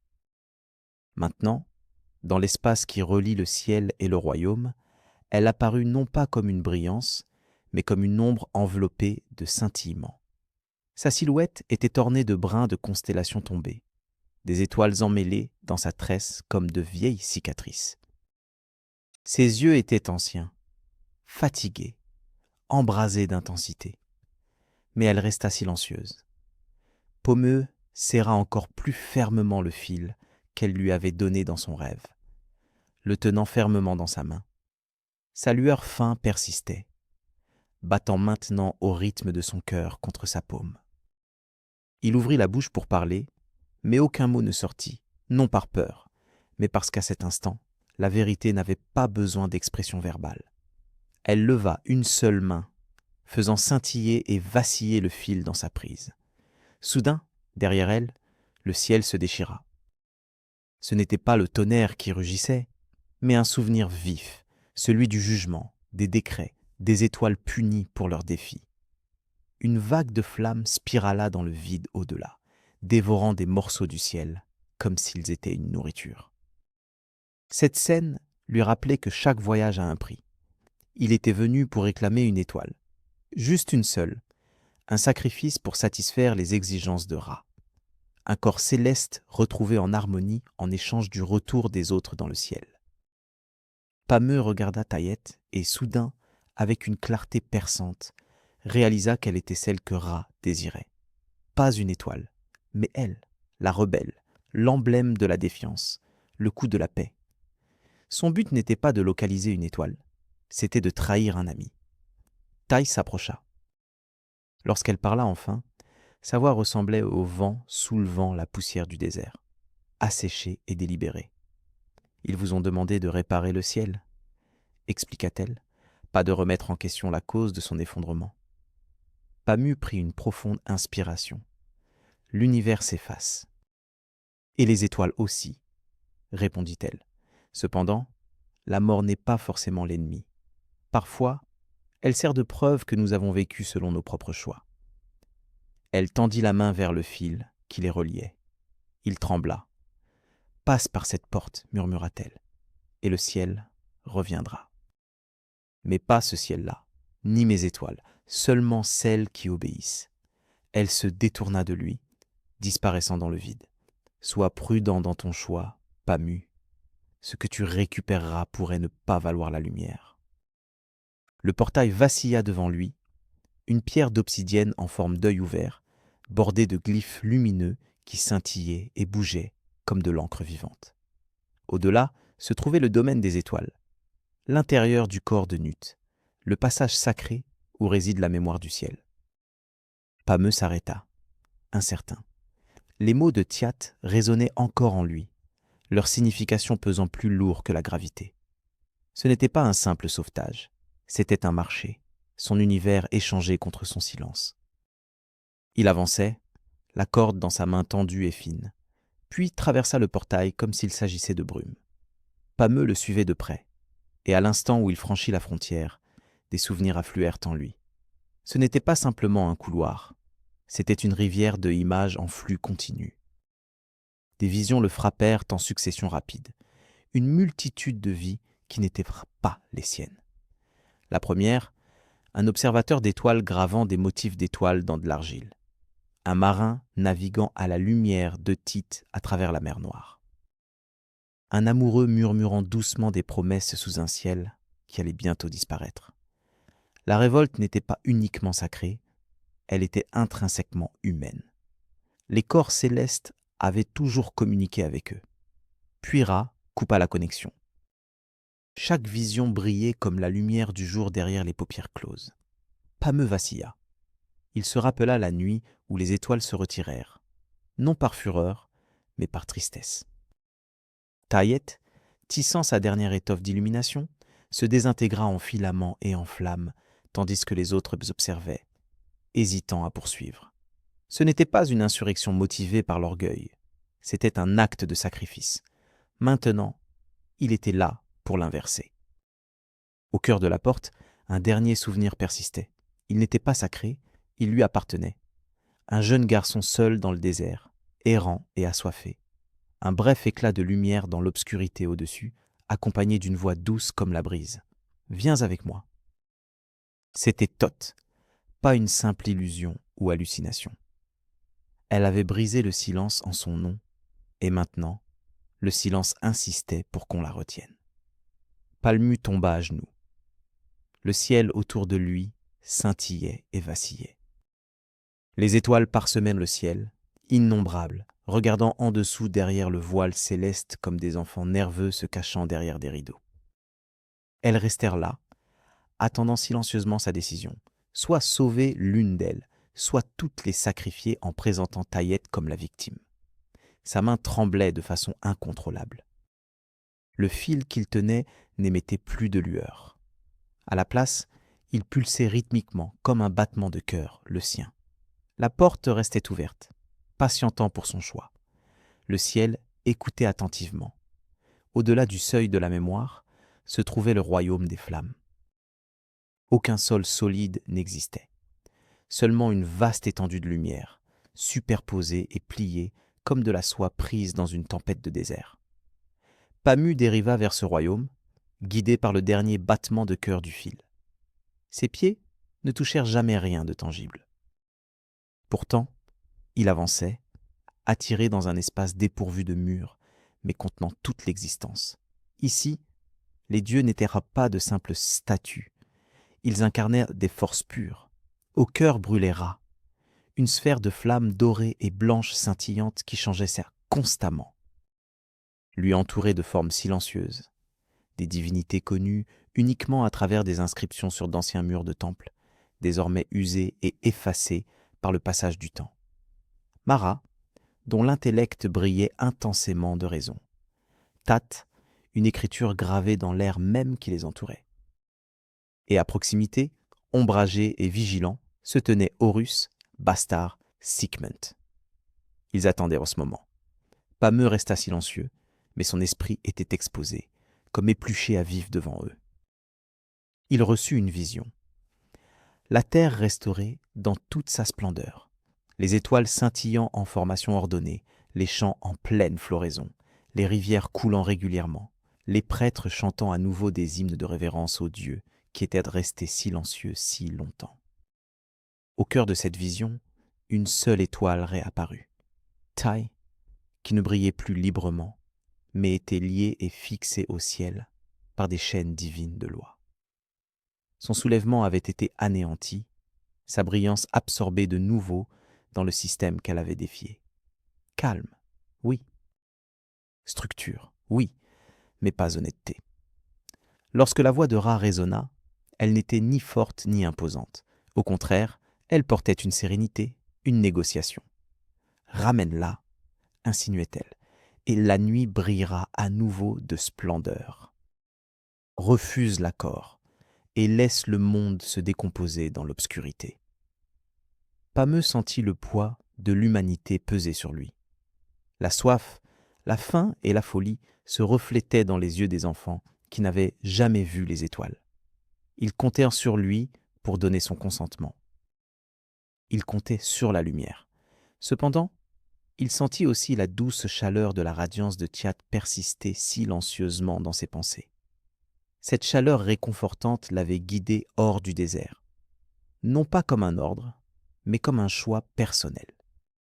Le fil qu'il tenait ne vibrait plus de vie. Il avait été consumé par le feu. Il détourna son regard vers Ra, puis vers le coin le plus éloigné de la chambre, où une lueur feintée flottait. Ce n'était ni une étoile, ni une déesse, mais une amie, quelqu'un qui lui offrait des conseils lorsque l'univers qui l'entourait restait silencieux. Il avança, mais pas dans la direction de Ra. Pomeux se détourna du tribunal ardent de Ra, de la promesse de structure, et des divinités qui offraient le salut au prix du silence. Il s'approcha de la frontière de la chambre où Tiat attendait. Elle se tenait dans l'ombre, sans crainte. Ses bras étaient croisés sur sa poitrine, et bien que la radiance qui l'entourait diminuât en présence du dieu soleil, elle ne disparaissait jamais complètement. Confrontée à Erasia, elle resta fidèle à elle-même. Pumu s'arrêta devant elle. « J'ai été dépêché pour te contenir, » dit-il doucement. « Pour te ramener. » Tayat inclina la tête. « Et je suis venu pour te rappeler ce que cela fait d'être poursuivi. Pas parce que tu rayonnes le plus, mais parce que tu as choisi de ne pas le faire. » Pendant un long moment, aucun d'eux ne bougea. Puis Tiat tendit la main et prit le fil dans sa paume. Il se déploya, brillant de plus en plus intensément maintenant. Or et argent s'entrelacèrent en un seul fil. Elle murmura des sons qui n'étaient dans aucune langue humaine. Les cieux tremblèrent, et soudain une lueur éclata vers l'extérieur, non pas du cœur de Ra, mais d'elle. Une douce lueur fluide qui inonda la chambre comme un ruisseau coulant. Les étoiles, dissimulées derrière le voile, réagirent. Peu à peu, elles commencèrent à scintiller de nouveau. Non disposées en rangées précises ou en arrangements célestes, mais en motifs chaotiques et organiques. Leur but n'était pas de servir, mais d'observer. Le feu de Ra vacilla une fois, puis s'adoucit, non éteint, mais atténué. Tiat avança, surpassant les dieux. Elle souleva le fil et le lança vers le haut dans la vaste forme céleste de Nut. Il s'entrelaça dans le ciel comme une cicatrice réparée par la lumière des étoiles.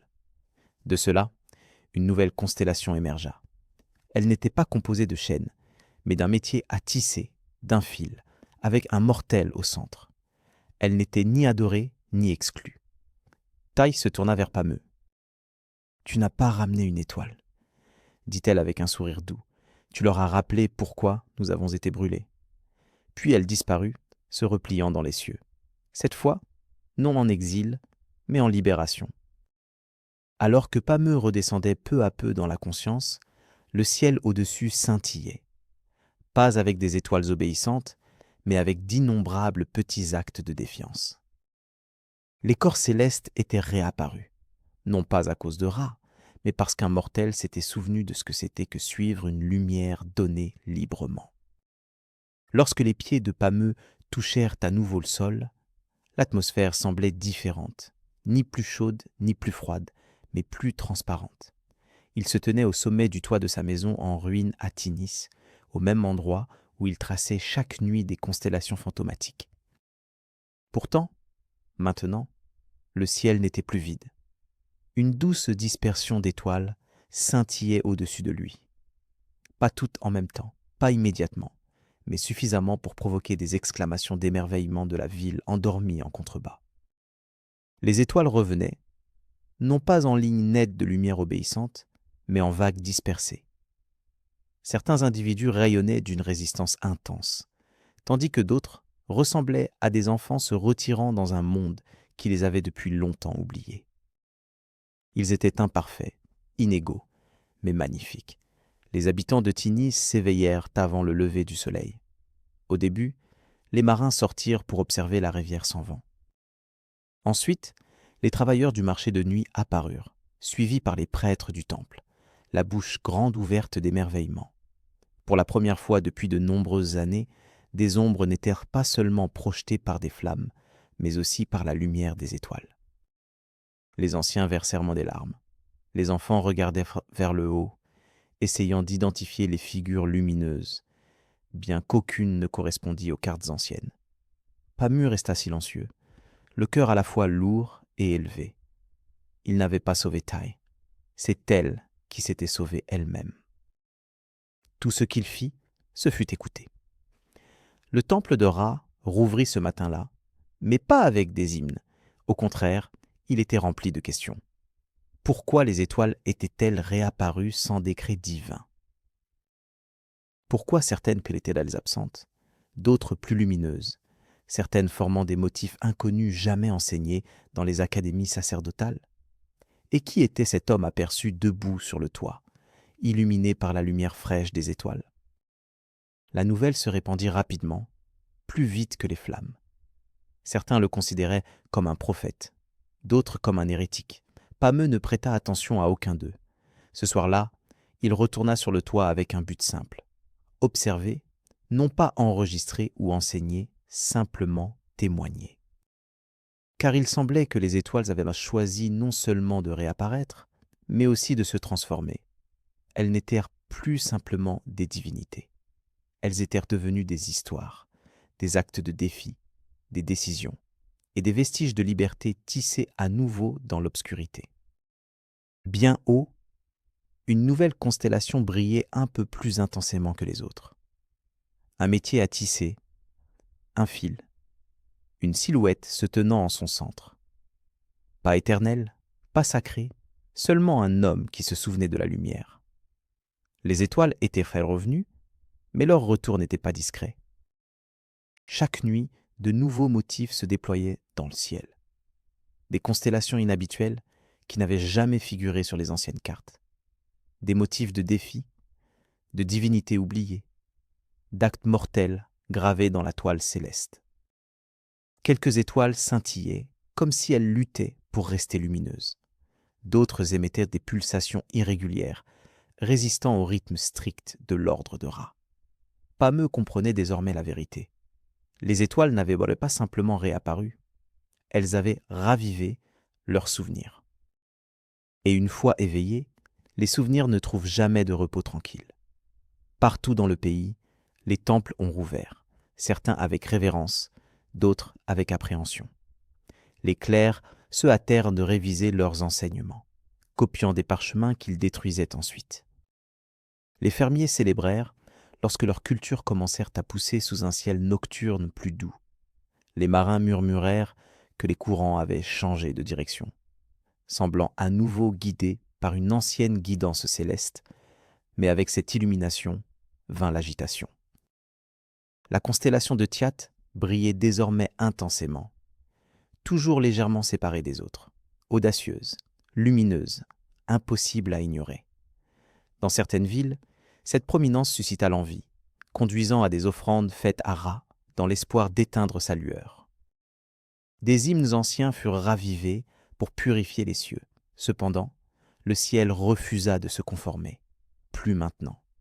Et au plus profond des os de Pameu, une autre sensation commença à s'éveiller, une conscience nouvelle. Il n'avait pas simplement voyagé le long de la route parmi les étoiles. Cela avait laissé une marque en lui. La connexion, bien que désormais invisible, habitait toujours en lui. Parfois, lorsqu'il fermait les yeux, il pouvait percevoir les étoiles communiquer. Non par le langage, mais par des sentiments, de l'intensité et de l'attraction. Elle conservait sa présence. Et elle se souvenait aussi de Tayat. Elle se rappelait chaque détail. Il commença à élaborer une carte stellaire différente, une axée sur les changements plutôt que sur les emplacements. Quelles étoiles ont montré des pulsations modifiées? Quels motifs se sont transformés du jour au lendemain? Ces manuscrits devenaient désordonnés, entremêlés, presque sensibles. Les cieux n'étaient pas fixes, ils évoluaient, et il croyait qu'ils se préparaient. Un soir, se tenant sous le motif de la constellation du métier à tisser, une étoile solitaire brillait intensément avant de disparaître, partie, non tombée, mais retirée. Une mise en garde, une indication. Il ne pouvait pas l'interpréter pleinement. Pourtant, la signification était indiscutable. Le ciel n'était pas complet. Il avait commencé par le silence, réapparu avec défi, Et maintenant, il observait comment les humains allaient gérer l'éclairement qu'ils désiraient. Parce que les étoiles peuvent pardonner la négligence, mais elles n'oublient jamais la trahison. Les étoiles ne cherchent plus l'approbation. Elles se déplacent de désormais avec une liberté sans retenue. Parfois, elles tournent en spirale, d'autres fois en motif chaotique, mais toujours avec un but. Le ciel nocturne s'est transformé d'une simple carte en une tapisserie riche, tissée à nouveau chaque soir. La constellation de Tiatte sur le métier est restée constante près de l'horizon. Jamais la plus brillante, mais toujours là, un symbole stable de choix plutôt que d'ordre. Pendant ce temps, Pameu, autrefois rejeté comme érudit, était devenu quelque chose de plus insaisissable. Ni prêtre ni prophète, mais un auditeur. Les gens s'approchèrent de lui, non pas pour obtenir des réponses définitives, mais pour écouter des histoires. Les enfants s'interrogeaient sur la signification des nouveaux motifs d'étoiles. Les anciens murmuraient des souvenirs des temps où les étoiles disparaissaient et réfléchissaient à quel point leurs sentiments étaient différents maintenant qu'elles étaient réapparues. Les marins lui donnaient de nouveaux noms pour décrire les groupes d'étoiles changeants. Les agriculteurs insistaient sur le fait que leur culture prospérait davantage sous le ciel imprévisible et changeant. Aucune nuit ne se ressemblait, et cette variabilité était le véritable cadeau. Palmu consacrait ses journées à cartographier non seulement la position des étoiles, mais aussi les raisons derrière leurs mouvements. Il commença à enseigner aux autres comment interpréter les signaux émotionnels du ciel, en se concentrant non pas sur les prédictions, mais sur la sensation. Cette approche n'émergeait pas des commandements de Ra, mais de l'acte de défi de Tiatte. L'observation des étoiles devint à nouveau un art de poésie, un royaume de rêves, sacré et incertain. Puis, un soir, le métier à tisser s'illumina d'une lueur. Un seul fil de lumière stellaire se dénoua d'une constellation et descendit silencieusement, visible uniquement par Pammu. Il tendit la main, tremblant, et sentit un pouls doux et familier. La même force qu'il avait auparavant élevée vers le ciel revenait maintenant en boucle. Un signal, un appel, ou peut-être une offre. Il a choisi de ne pas répondre à ce moment-là, pas pour l'instant. Pourtant, il comprenait qu'à terme, quelqu'un d'autre le ferait. Parce que les étoiles n'avaient jamais complètement disparu. Elles s'étaient dissimulées. En effet, révoltées ? Certainement, mais pas pour punir, mais pour instruire, pour rappeler aux humains que l'obéissance n'est pas la seule voie vers l'illumination. Parfois, le feu le plus éclatant naît de ceux qui refusent. Et parfois, le geste le plus vénéré n'est pas le culte, mais le souvenir. Lors des moments tranquilles de la nuit, lorsque le vent s'était calmé et que le ciel scintillait d'une splendeur chaotique, Pameu levait les yeux, fermait les yeux et murmurait doucement « Merci de partir ». Et puis, plus doucement encore, « Merci de revenir ». Car maintenant, lorsque les gens regardaient vers le ciel, ils ne tremblaient plus devant l'obscurité.